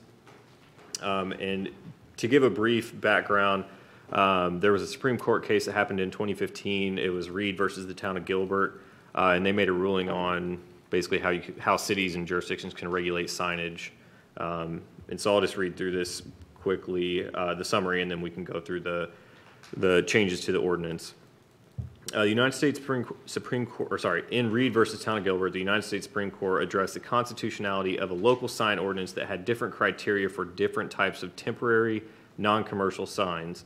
In response to this decision, staff is proposing that the code provisions regulating temporary signs be changed as follows: add, amend, or delete definitions related to various types of signage, clarify regulations relating to signs that do not require permits, establish temporary sign regulations including a maximum size and number of signs per property, and delete the code section related to political signs which are to be regulated as other temporary signs. And so more or less the prevailing verdict of the Supreme Court case was that you can't regulate the content, you can't regulate by signs by what the content is. So basically, if you have to read a sign to determine what type of sign it is, you're regulating based on content, which is why throughout here you've seen that we've eliminated a lot of definitions that refer to a garage sale sign, a political sign, those sorts of things, because basically you have to read what's on the sign to determine what type of sign it is. And so the first section that you see in there is an amendment to the purpose of the regulations at the very beginning of the sign code. Section 2, which starts on page 173, you'll see a series of changes throughout this. It's, as mentioned before, this is the changes to the definitions that relate to the various signs. And so you'll see that we removed things like off-premise signs, on-premise signs, and the reason for some of that is the only way to tell if a sign is off-premise is if you read it.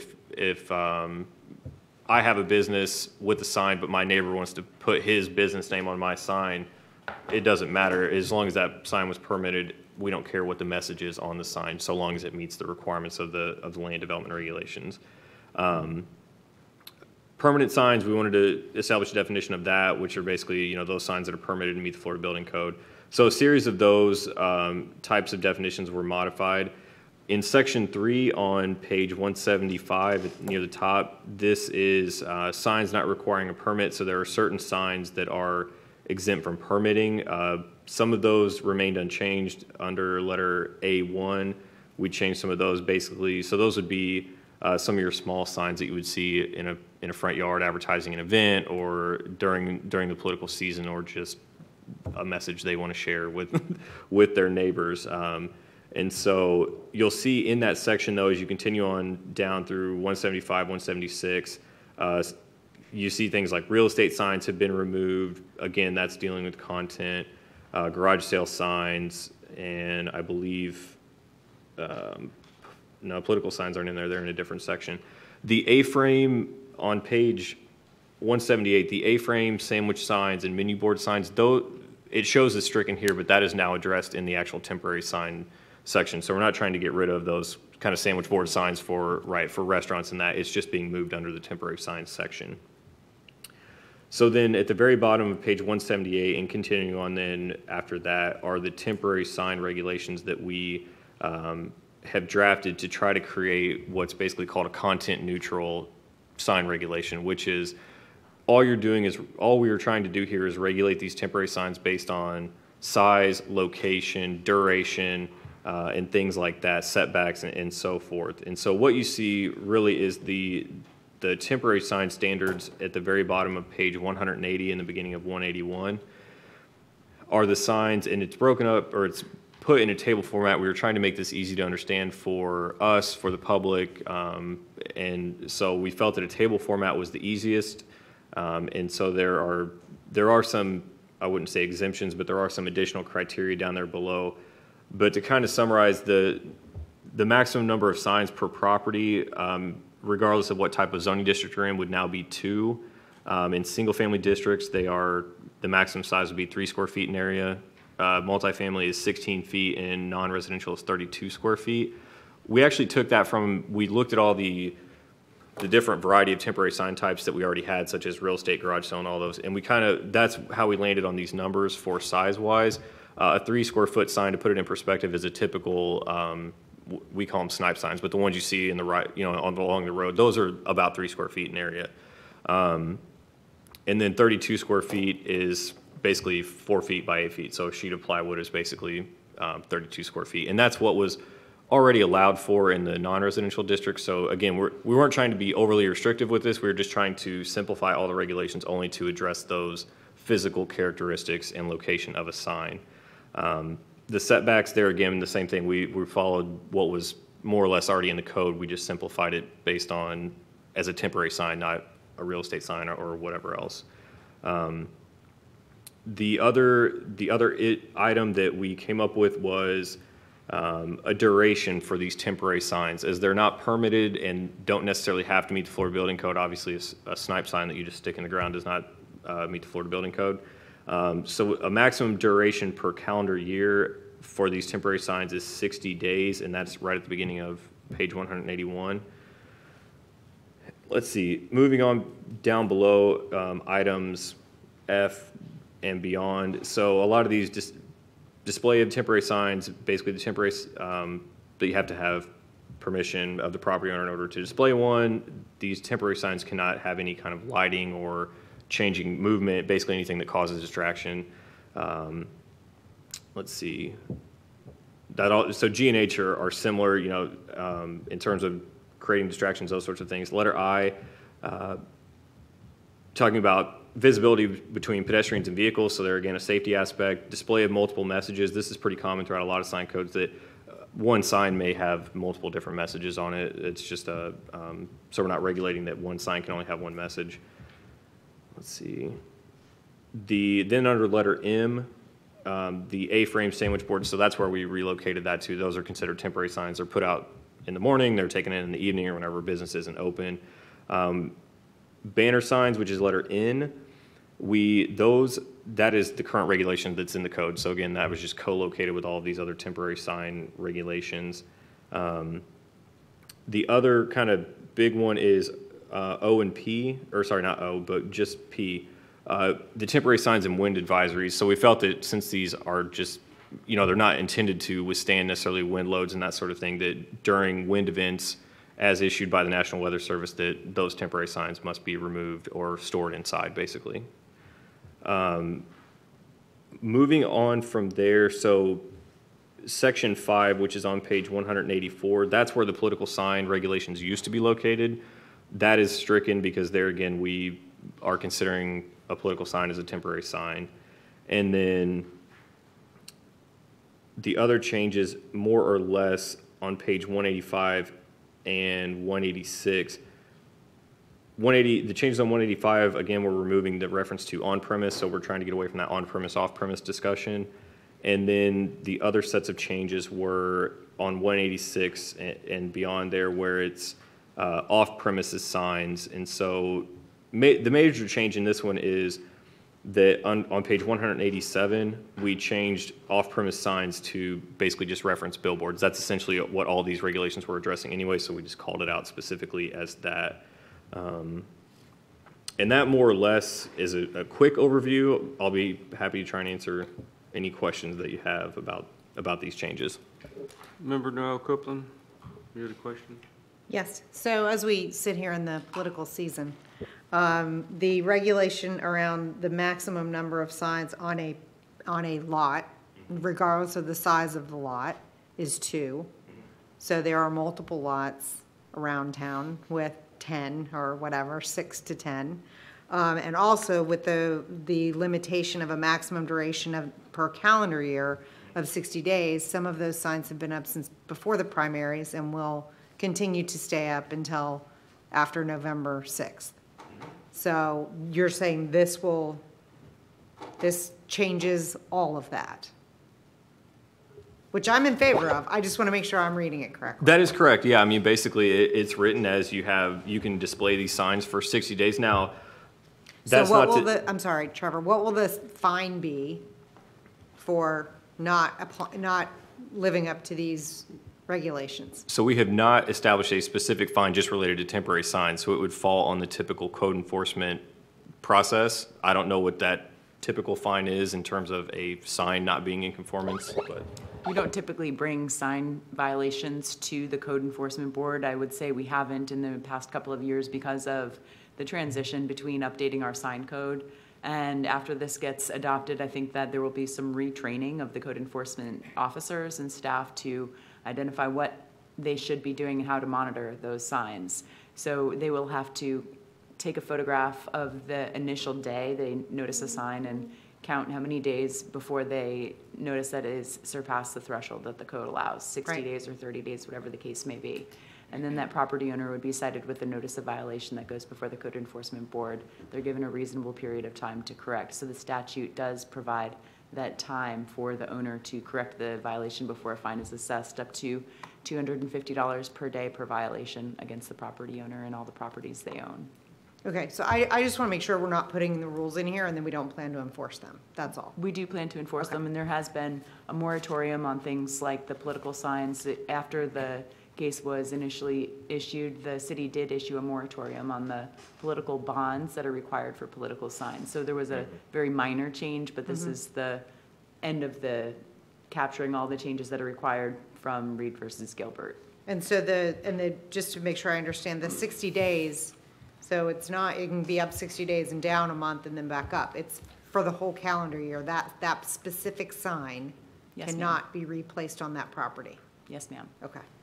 Thank you. It's, well, not that specific sign. It's the amount of days that a sign can be up. So say the property owner wants one sign for the first 30 days and then something else for the second 30 days. I don't think that would be an issue. But if I have a blue sign up for 60 days, and then I take that down and I have the same, I mean, it's relatively the same sign, but it is physically a different sign that's another color, can I have another sign? Or this is saying on my property, in the space of a year, I can only have 2 signs for a total duration of 60 days? So in that case, I think, let's say in your example you provided, you could put the first one up for 60 days, take it down for a month, and if you had a different sign, you could display a second sign for an additional 60 days. So as my second right. So you could either maximum 2 on the site. Right. You could have 2 up at the same time for a total of 60 days, or you could have 1 up for 60, take it down for a period of time, and put another one out for another 60. But basically, you'll never exceed 120 days total. Right. With your 2 signs allotted. Yeah.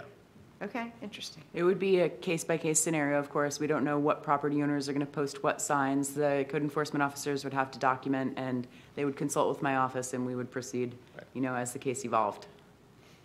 I don't disagree with it. I just think it's a huge change from current behavior. I don't disagree with that, but after listening to, I forget how many webinars about what other jurisdictions are doing and looking at other sign codes, this is what we felt was reasonable, but still accomplished what needed to be done to create a content neutral sign code, basically. Okay. No, I'm in favor. I just think it's going to be a big change. Okay. Vice Chairman Shapiro. I've seen a lot of signs go up around town, political events, garage sales, whatever. And lots of times the problem is these signs just stay up. People don't go back and get them. So if that's the case, do you call, I mean, I have called the people after the event and said, you know, your sign's been out here for 2 weeks. You're going to go pick it up? And lots of things, oh, I forgot. But how do you control that? How do you get people to respond to the fact you just can't put a sign up and just walk away from it? And it's pretty common. You see it. When an officer leaves a notice of violation at a property that he finds what he believes is a code enforcement violation, he leaves a copy of that code with the owner of record so that they can read that code. And if it would be about the temporary signs, then they would receive a copy of that code section so they could educate themselves. Is there any way that people are informed about the code for signs? In other words, a lot of people make up signs and just decide they're going to put them on corner XYZ. And there's no, you know, I just assume that they put the sign up and didn't get a permit or request or permission to do that. They have no idea what the rules are in terms of picking them up and taking them down. So how do you handle that? One idea that I just thought of, I don't know if it's a good idea or not, it would be for code enforcement to issue warnings to the property owners when they document that first day of the photograph or the first sighting of a sign, to inform the owner you have 30 days or 60 days to remove the sign. Maybe after the sign has been up for 30 days, then they issue that warning to the owner, and that would tell them how many days are remaining. Perhaps that would be a tool that code enforcement could use. What do you do about small signs, like garage sale signs? So under these regulations, they would be treated just as any other political sign, real estate sign. That all of those types of small signs are now just considered a temporary sign. Okay, my point that I'm trying to make is, how do you educate the public about signs? Is there a way to do that with an organization, whether it's a school or a church or a Boy Scouts or whatever it happens to be? How do you educate the general public about there are laws and rules governing signs? This is going to be an education for the public, so we are going to be working on that. So as to answer your question as to how, we're looking into that to see how we can do that. So. You, at the present time, if someone leaves a sign, you call it into the city and say there's XYZ sign on such and such a corner. They've got 5 signs there. You don't issue fines at the present time.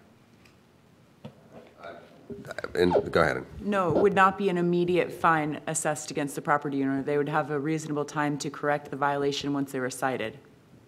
Once they've been notified, whatever you say, have a sign with a telephone number on it or an address or an organization, you would call them and notify them, say, does the city pick up the sign, or do you leave it there and then call them and tell them to pick it up? The city will only take signs out of the right-of-way, not from private property.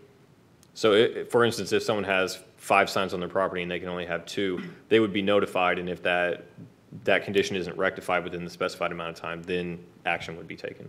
Signs on the city right-of-way you pick up? Yes. Because I do too.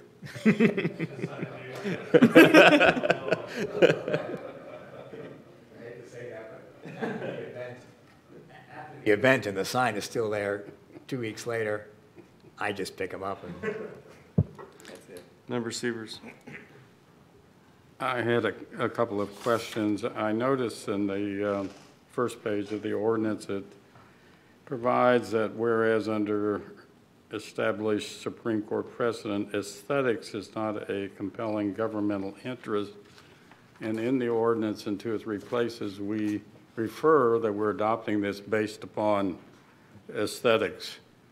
For example, on page 10, preserve, conserve, protect, and enhance the aesthetic quality and scenic beauty of all zoning districts. Is that I know historically cities could regulate based upon signs on aesthetics.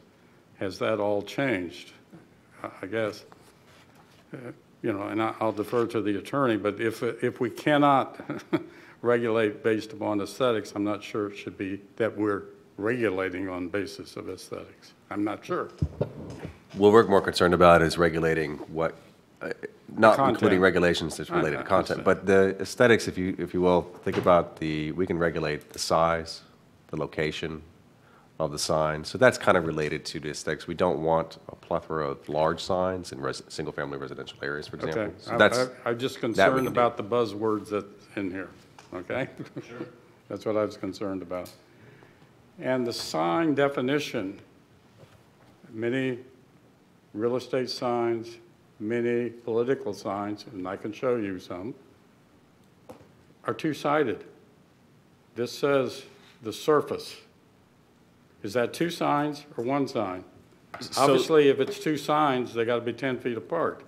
So the default that we were going to use is to fall back on the way that a back-to-back sign like that is defined is if they're within, I believe it's 48 inches of each other, based on the construction of the sign, they're considered 1 sign. So if you put a piece of property or put a sign on a piece of property perpendicular to a road, let's say, you could have an image on each face if you wanted, and that is considered 1 sign. Because if I measure the square footage, it exceeds the 3 square feet. Exactly. So the intent on that was if you have a real estate sign, you put it in your yard to where it's visible from either direction of traffic, that is still considered 1 sign and it's 3 square feet. I would recommend it be clarified in the ordinance so there's no confusion Sure. by somebody, a code officer saying it exceeds 3 square feet. It exceeds that, sure. Right.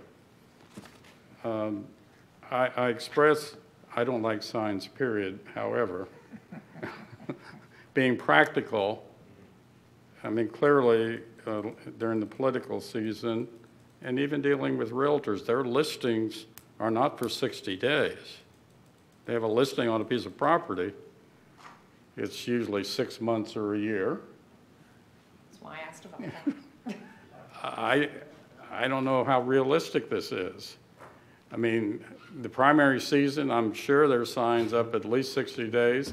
And then you got the general election, which is certainly more than 60 days. I'm not sure how practical this code is. I don't like signs. I wish they were. And you got the problem right across the street here. You got someone campaigning for 4 different candidates. Sure. So, but they only can have 2, right? Based on the proposed, yes, correct. Okay. If you have suggestions, I'm open to them because we had several of these same conversations of what is appropriate because we completely understand that Well, I have a suggestion rather than it simply saying 60 days. My thought was 60 days per event, per election, or per something. Okay. And not to exceed 120 days. That takes care of the 60 days before the primary, 60 days before the general election. So maybe that's a longer time, I readily admit. Sure. But I think we got to be practical about it. So I think I mean, if somebody's going to run for office in the primary, they can have their sign up 60 days. If they lose, it's gone. How would you define that? I mean, for example, if it's I defer political. to the attorney. They can. Yeah. And that's the issue we've been having. It's per event, per something, per election, and have a description of what it is. Hold on, I got several people in line. Okay. Are you done? You have more? That's it. Okay. Member Taylor. Adjusting the real estate signs, usually it's a minimum, I do a minimum of 6 months. Sometimes you have a contract for a year, and you're saying that you can't have the sign up. No more than 60 days. I mean, Not more than, well, I mean, if it was just one sign in the yard, technically you could have it up for 120. You could have the same sign up there. You can have 2 signs for 60 days each, so you could have 1 sign for 120 days, but that's still not a year, obviously. No, and again, this is what we had multiple discussions about. It was difficult because there are many different types of temporary signs, but they're all basically, from a form standpoint, they're all the same size. They all basically are the same construction. So it comes down to what's on them, which is what the Supreme Court ruled we couldn't regulate them based on. So it was difficult to come up with these. I think that's going to cause a real problem for real estate signs. I mean, you're going to get the Board of Realtors involved in this, and I would say to put in the wording that for the duration of the listing and should be removed within 10 days. We remove ours as soon as it closes, but anyway. Member Ritchie, I've heard 2 questions, one from Severs, one from you, that kind of ask us to identify what type of sign it is. So we have to read it or have to find out what it is. And if that's the case, to find out if it's realty, if it's political, or if it's during a political season, what if someone wants to put up a garage sale sign? Is that going to be because it's in a political season, therefore a political sign? I think when we have to read it to find out what it is, or identify as what type it is, then that's the content neutral issue we're having. So what we try to do is clump all these different types of signs into one category so that we're not caught trying to figure out what type of sign it is. Now, I think I understand the duration is probably going to be problematic, so we're open to discussion as to maybe extending that or adding more permitted signs on each property, or... I would just think that, we're like under contract to sell that house, and that's part of our commitment to our clients. I mean, that's just, I would think each sign definition would need its own time frame. Political signs, like you said, some people are putting their political signs up 6 months before the election. Well, let me throw this scenario out to you. And I understand what you're saying. You have a realty sign and it's up for a full year. That's 365 days. Is that considered a temporary sign if you got it up for a full year? I think some people will probably consider that to be a permanent sign. Well, it is temporary. It's temporary. It's not. Okay. Because it might come down after a month. Well, how about a garage sale sign? Are they allowed to keep that out for the entire year? Even though the event has been over with for more than 10 months. They do. No, So that's the issue we were. Some no, people and do. I understand the slippery slope about, that the kind of exceptions that we're asking about are clearly based on content, which is what you're saying, we can't base the rules on content. But, I mean, in the real estate example, could a realtor use, if they just make a sign that looks like this, does that become a sandwich board that can be put out every day? As long as it's not stuck into the ground, can they put out a sandwich board? I mean, that may or may not be practical, but is it a way around this regulation is my question. Because I think the sandwich board rule said it can be put out every day as long as you bring it in during high winds. Right? That's Isn't that- correct. Yeah, it's exempt from. It's exempt from this rule, so if you just did it differently. But One thing that I would like to explore an option in discussions with the building permit or the building official, who's obviously not here right now, but we're talking about the exceptions for temporary signs, which do not require a permit. And I don't know what his response would be to the question about whether or not real estate signs may require a permit that would allow them to stay for a year or longer.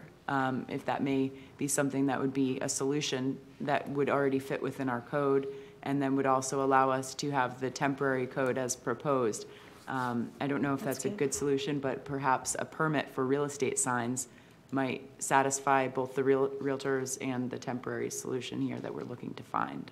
So I would ask that you check with other municipalities that have changed to these regulations and find out specifically how they handle some of these exceptions Because you're right, there's no way that, realtors, oh, all right, well, 30 days, all right, I mean, there just has to be some kind of workaround. So you're that saying if I works. have 10 listings, I'm going to go every day and put out a No, I'm not five-fold suggesting you sign? would do it, like the owner could do it, or, I mean, I'm just saying, I was asking if that was a possible workaround.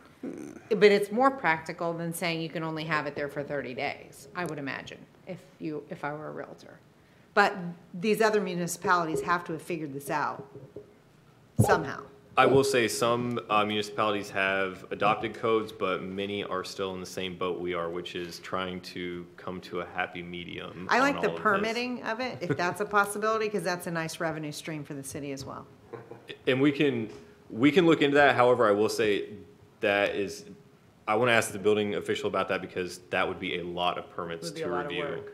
So I'm more But than. it's revenue too, right? We're more I than mean, willing to there's look There's an at it. upside to it.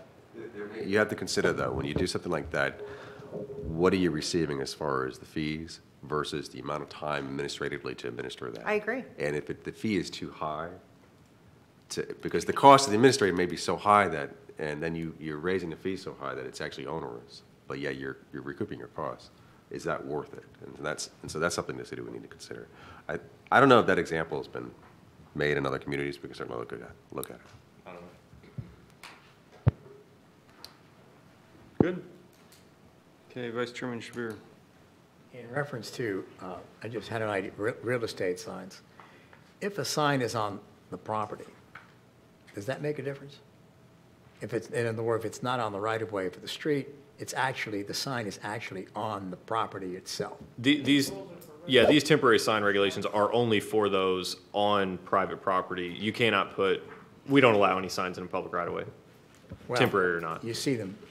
No, you do. You see them. I'm not going to argue with you on that. Yeah, you do see them, but they're not. Who owns the allowed. piece of land right in front of the city hall, or right in front of the courthouse that had Dad- 30 signs on it That I don't a know. month ago? Does the city actually, when I say enforce, I think the average person here again is not aware that there's a time limit on putting out a sign. And a lot of people aren't aware. Lots of times there was a recent event, I think, at Park Avenue Baptist Church. They're having some kind of like a garage sale or something they were doing in a weekend. Well, they left their signs all over the neighborhood. And they were there for weeks and weeks and weeks at a time. So finally, I just went around, picked up the sign, and delivered it back to the Park Avenue Baptist Church, just left it at their front door. But my point is, code enforcement, is there any way that code enforcement just call them and say, you've got 20 signs out here, you need to pick them up?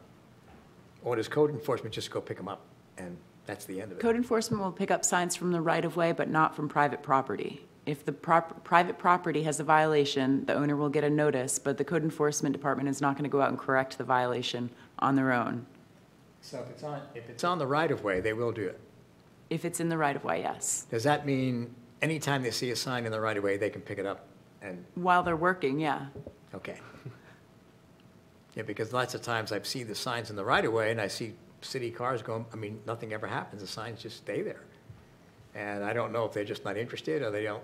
I know that during the election season, they have a routine of picking up signs in the right-of-way, and I know that that is a high focus of theirs during the election season. During the off-season, of course, their duties are assigned to the things that are top priority as their supervisor tells them what to do. But it is within the scope of their responsibilities to take those signs out of the right-of-way. Do you, when that happens, and signs are in the right-of-way, and the city picks them up, do you notify the person or the organization that you have their signs and they're not allowed? Do you notify them? I know that in the past, when there's a phone number on signs, that I've recommended that the person be called and notified that those signs are being picked up and placed in an inappropriate spot. And I know that I have communicated that to people that I know personally, but I don't know that every sign has that ability to have a contact. Because if there's a sign posted that's a snipe sign with no contact information, of course, we do what we can. Because I know the signs are expensive. Absolutely. And when you see an organization putting out the signs and then leaving them after the event, like I said, I have picked them up and delivered it to the place. I just drop them off at the front door, that type of thing. But I was just curious if, what can be done about it, except education, I guess. Thank you. Okay. I've waited. I didn't say anything. Sorry about that. Because actually, Mr. Sievers made a good point. So I only have one knowledge of one of these.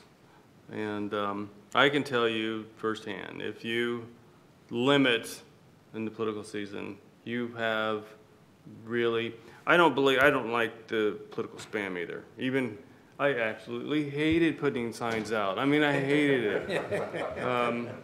I hated having to ask people, but I can tell you people don't play fair. I mean, not when, I'm saying that you watch, when you saw the 30 signs on one piece of property, you think that they got permission to do that? So the reality of it is that people running for office need to have the ability to put out their signs. They really do. I think that there should, but the other part of that, and I can tell you, is that during election seasons, city staff doesn't enforce the rules. They don't. I mean, I'm not going to tell you anything you don't know. Maybe I'm saying some things that, and there's good reason for that. I understand. And I understand. You really don't want to get involved. If I worked for the city, I wouldn't either. But the fact of the matter is that people don't know who the candidates are unless they put out their signs.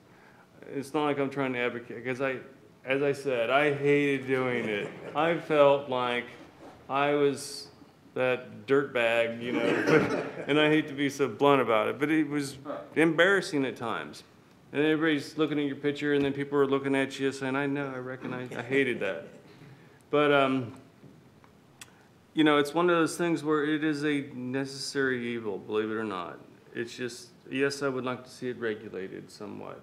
But then people don't play, and I'm not saying my opponent, she was very respectful, we got along great, she was very good. But, I watched people put their signs in front of other people. I watched some of the funniest stuff. I got a kick out of it, believe it or not. But the same applies to real estate signs. Content is a major piece of certain things. And we can't get away from it, so there has to be a way to fit some of that in. In the past, political signs were regulated, and it was very minor. It was just basically registering, paying a fee. And then my understanding of that was basically to say, if you ain't picking it up, we're taking your money. And that was very minor, maybe $100, okay? The same could be with real estate signs. We say, look, if you want to put out temporary signs, we want you to register with the city, put out $100. There's no monitoring from staff. It's basically registering. It's side stepping where you're not having to look at content, but it's bypassing temporary sign regulation. And it gives them an exemption without giving them an exemption. Somebody running a garage sale, somebody throwing up a directional sign as in the churches, and that falls under this. But it sounds looking like you have a different opinion on here. Well, this is the pickle they're in, is that the Supreme Court says you can't base it on content, and you're saying, but I'd like to. No, right? I'm So saying that's what that they're there is saying. an exception. There is a way to provide an exception. So I think that we should have them look into the real estate exception, whatever other municipalities have done, as I said before. But I think, I disagree on the political thing, because I actually think it helps level the playing field. Because now it's not. That would be great too if we just said that, you could cap donations and we start there next, but. No, but just for the signs though, if you said you can only have 2 signs, or, for 60 days each, or 1 sign for 120 days total, people are gonna have to make better decisions about what they're gonna have on their property.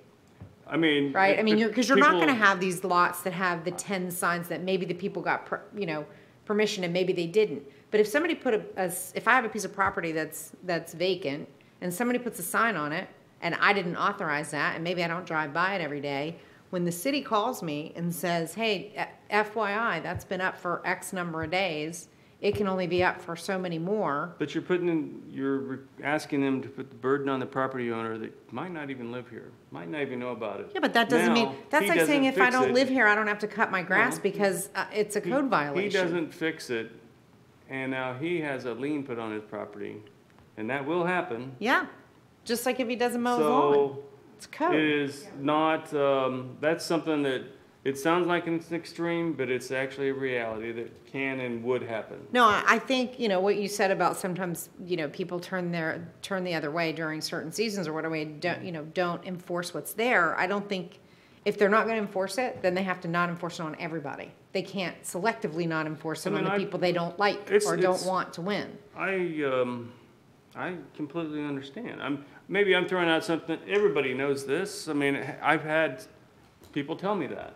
And it's a known policy of city staff not to get involved.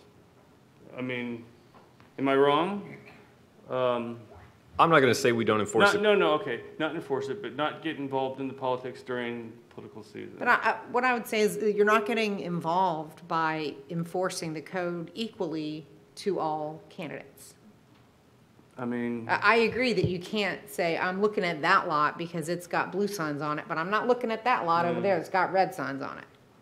so I just, it's not like I have any intentions of running again, but my point is that,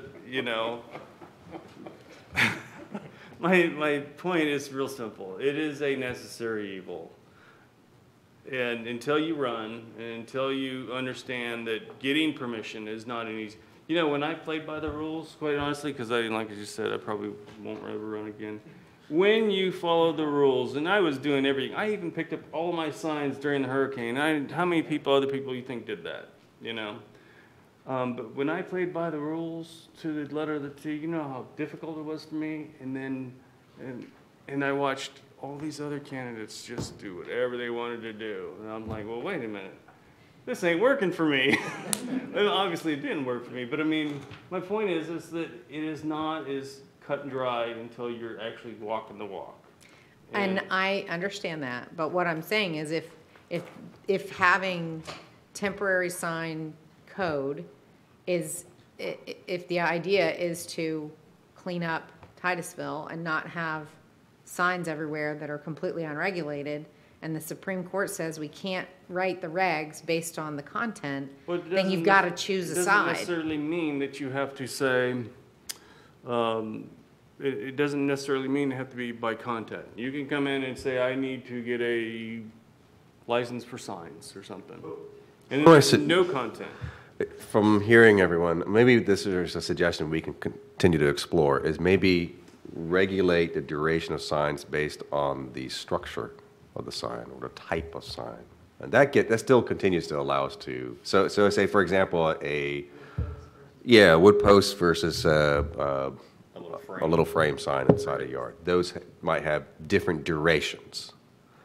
We don't care what's the content on there, so you can use I think that's a good thing to explore. So I think we need to wait on this one and another let thing, you guys do some more legwork. Yeah, and and come another back. thing we had talked about previously but didn't include in here just because we couldn't quite get it to a place we were comfortable with, but I would at least like to go back and explore it with the legal staff, was either the local jurisdiction designating certain events and allowing extra signage during that time. So whether it be primary elections and elections, that you can have a couple additional signs on a property. I mean, there's always going to be the extreme cases where someone has 25 signs on the property.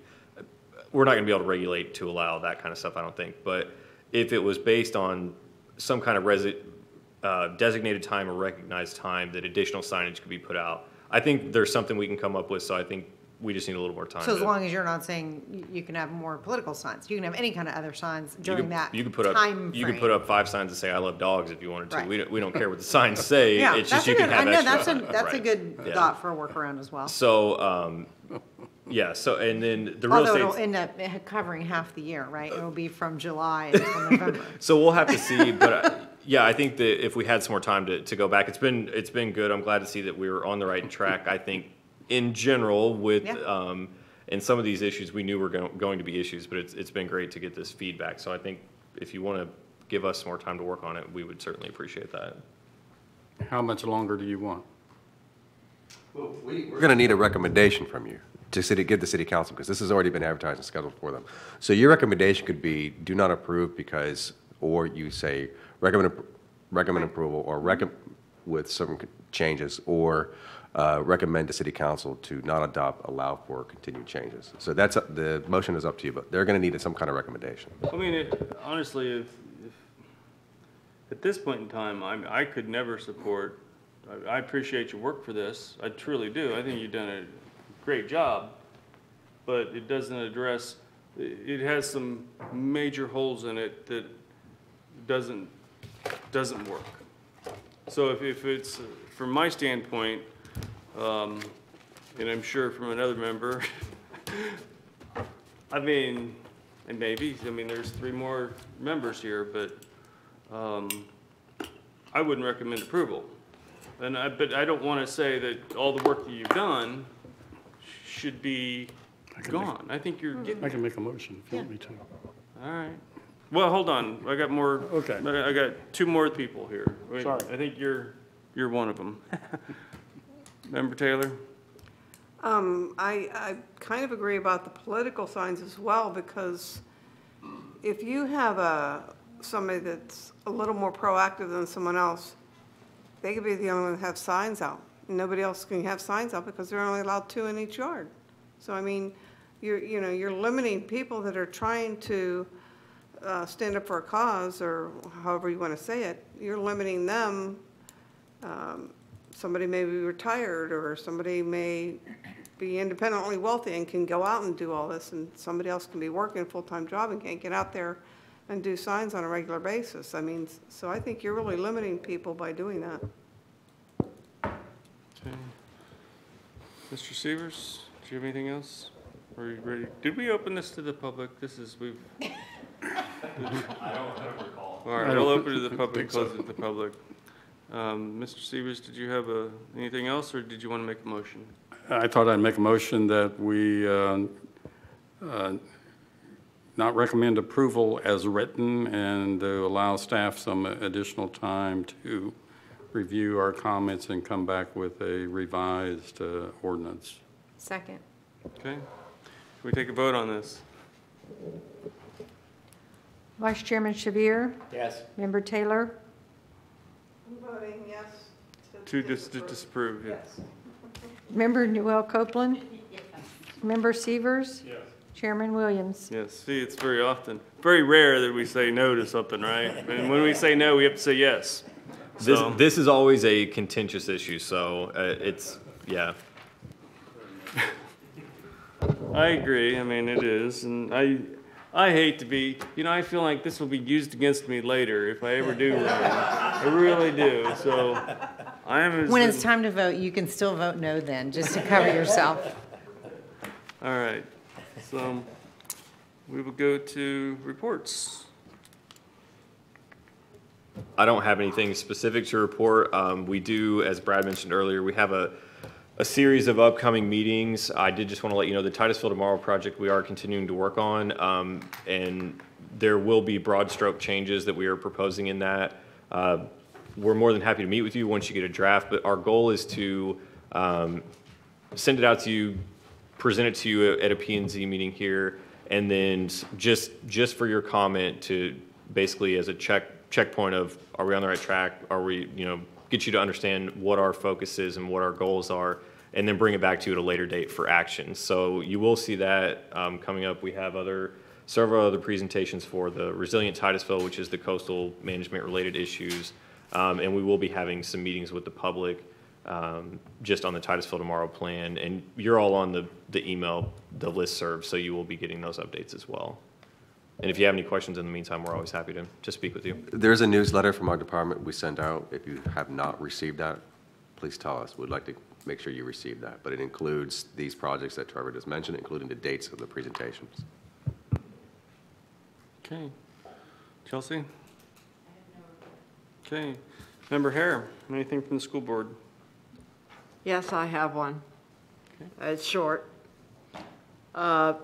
He says today he doesn't have a lot to report right this minute, but there will be a lot of items coming up in the near future. Now, I don't know what he means by that.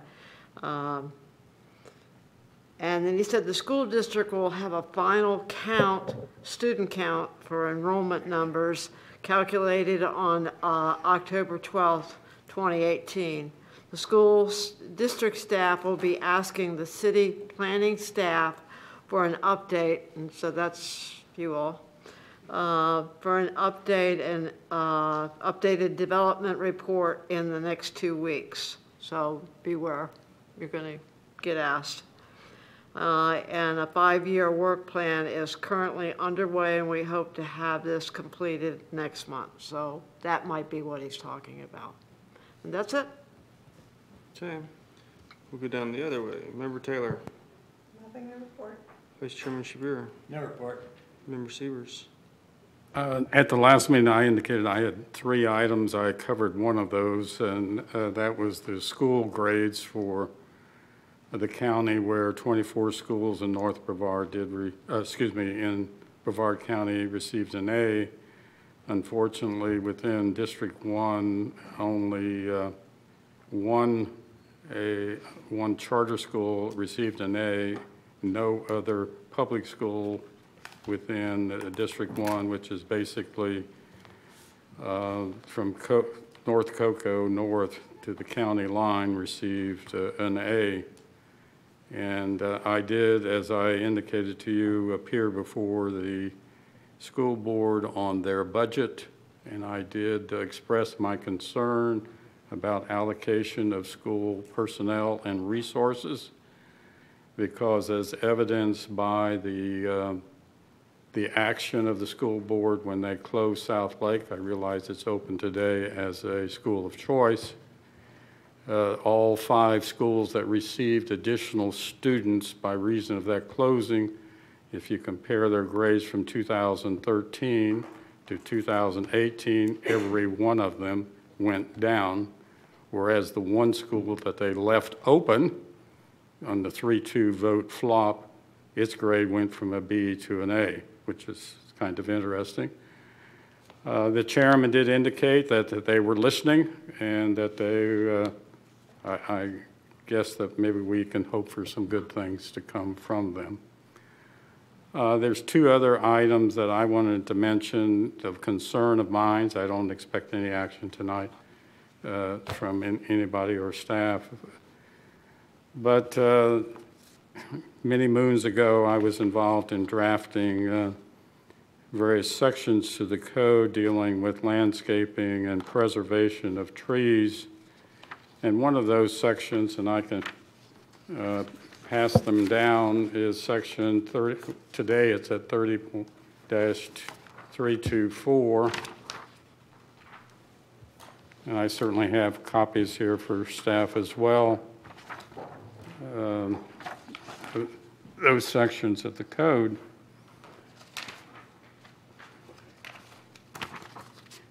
What my concern is, I received the latest Titusville talking points and noticed in looking at it 2 recent developments or new developments, which was Forest Trace and Park Preserve. And we did just look at the comprehensive plan, and 2 places under the conservation elements, clear cutting of land is really prohibited. And I have photos of those 2 as well as the talking points. I know there's landscaping in the front of both of them, and some, I believe, around the perimeter. But internally, there's nothing within the lots itself. And when this section of the code was prepared, it was designed or intended around the concept that residential lots would shall preserve an area of low and moderate tolerant water use mixed vegetation, parenthesis, native trees and shrubs on that lot. So if you have a 10,000 square foot lot, you're going to have 1,000 square feet of native vegetation preserved on the lot. And we got to a point at one point in time where development was just approving the clearing of rights-of-way and the necessary sections beyond the right-of-way for installation of utilities, not clearing the whole land and starting the bulldozer at one end of the lot and going all the way to the other. And I get particularly concerned about that whenever we get to the Berkshire development and also the development dealing with Willow Creek. And for obvious reasons. I remember discussing this issue with staff in the past, and their philosophy was, we can have all the St. Augustine grass you want. We're going to plant 2 little sticks of oak trees in the corner of the backyard, and that's sufficient in essence, which is totally contrary, in my mind, to the comprehensive plan, contrary to what this ordinance says on its face. And I would urge staff to look at that. It's there for a reason. It was there to help our aquifers. It was there to preserve vegetation. It was there for a whole host of good reasons. And I have a hard time believing that someone has to destroy everything on the lot and level the entire building site. So I just ask that you look at that whenever you're considering some of these future development, because I know they can do this. I know everybody wants St. Augustine grass. Unfortunately, for the people that have grass, I don't have any grass in my yard whatsoever. I have vegetation, plants, and most of them are native. And that's just my choice. The other issue, and I've asked a little bit about this in the past, and I'll just, if you don't mind, hand that down to you, about the sidewalk in front of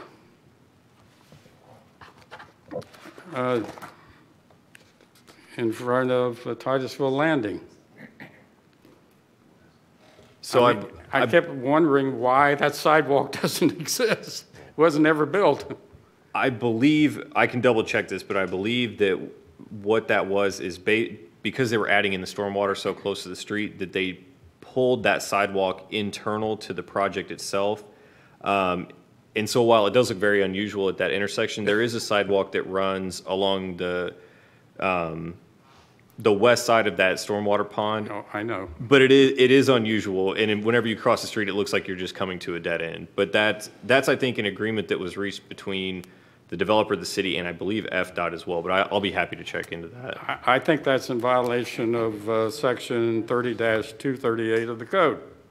Simple as that. And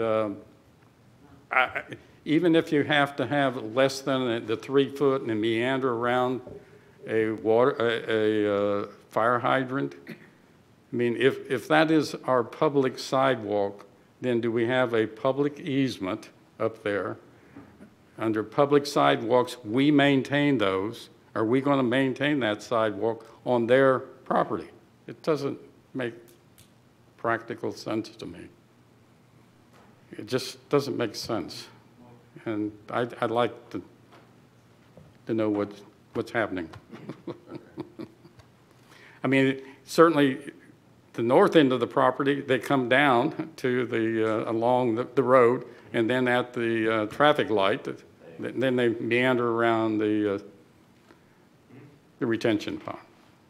I don't think that should be allowed and be consistent with our codes. It's just as simple as that. Thank you. Is that it? Vice Chairman Shavir, you had something? One item, I don't want to beat a dead horse here and keep our meeting going, but Royal Oak Country Club, the building seems to be deteriorating worse and worse. The pool is shot. It's falling, there's nothing there. It's all collapsed. And I'd like to know if there's, I know there was some legal issues tied up big time. And I want to know if we've heard anything or is anything happening on that property? I have not been notified of any resolution of the foreclosure matter that was provided to, an update was provided to you at the last meeting that we talked about this. That's still ongoing. Thank you. Okay, is that it? Okay, Member Noel Copeland? No report. And I only had one question. I don't know what they call it now, Bay Towers or, so what was the, I thought that the lanes were resolved and then I thought the electrical was coming in and then, so where at, are they gonna open or? Occasionally I see vehicles there and I think that, oh, hey. I haven't looked this up in the past couple of weeks, but the property was proposed to be sold. I don't know whether it has happened or not. This has been talks, throughout the course of this year. So it's not a surprise, but I don't know if it's been finalized yet and changed hands. I know that the city has received more lien searches and we know what to do with to make sure that the due diligence was done and that there were no ongoing liens or problems that the city had with the property. I just don't know that it's transferred yet. And my expectation was that once the buyers took possession, then it would become open sooner than later. But I don't know that that's happened yet. It's just that I knew that they were on, it seemed like they were on good, they made a lot of ground and headway to get the issues resolved and then nothing. But, I mean, never mind. Years ago, I said something to the city staff about why did we let them convert into condos? And the city's response was, we don't control that. We just get notified. And my concern was at the time was the number of units, the cheap housing, and then exactly what happened. They displaced a lot of lower income elderly. And then we ended up hearing about them having to move to Cocoa. But there's a sizable amount of cheaper rent, I guess, that is available there, I think. And right now you're seeing one of the detractors I feel is in Titusville is you cannot rent anything here very cheap anymore versus income. I think and so hopefully, that'll work. But that is all I had, so thank you. We're adjourned. Thank you.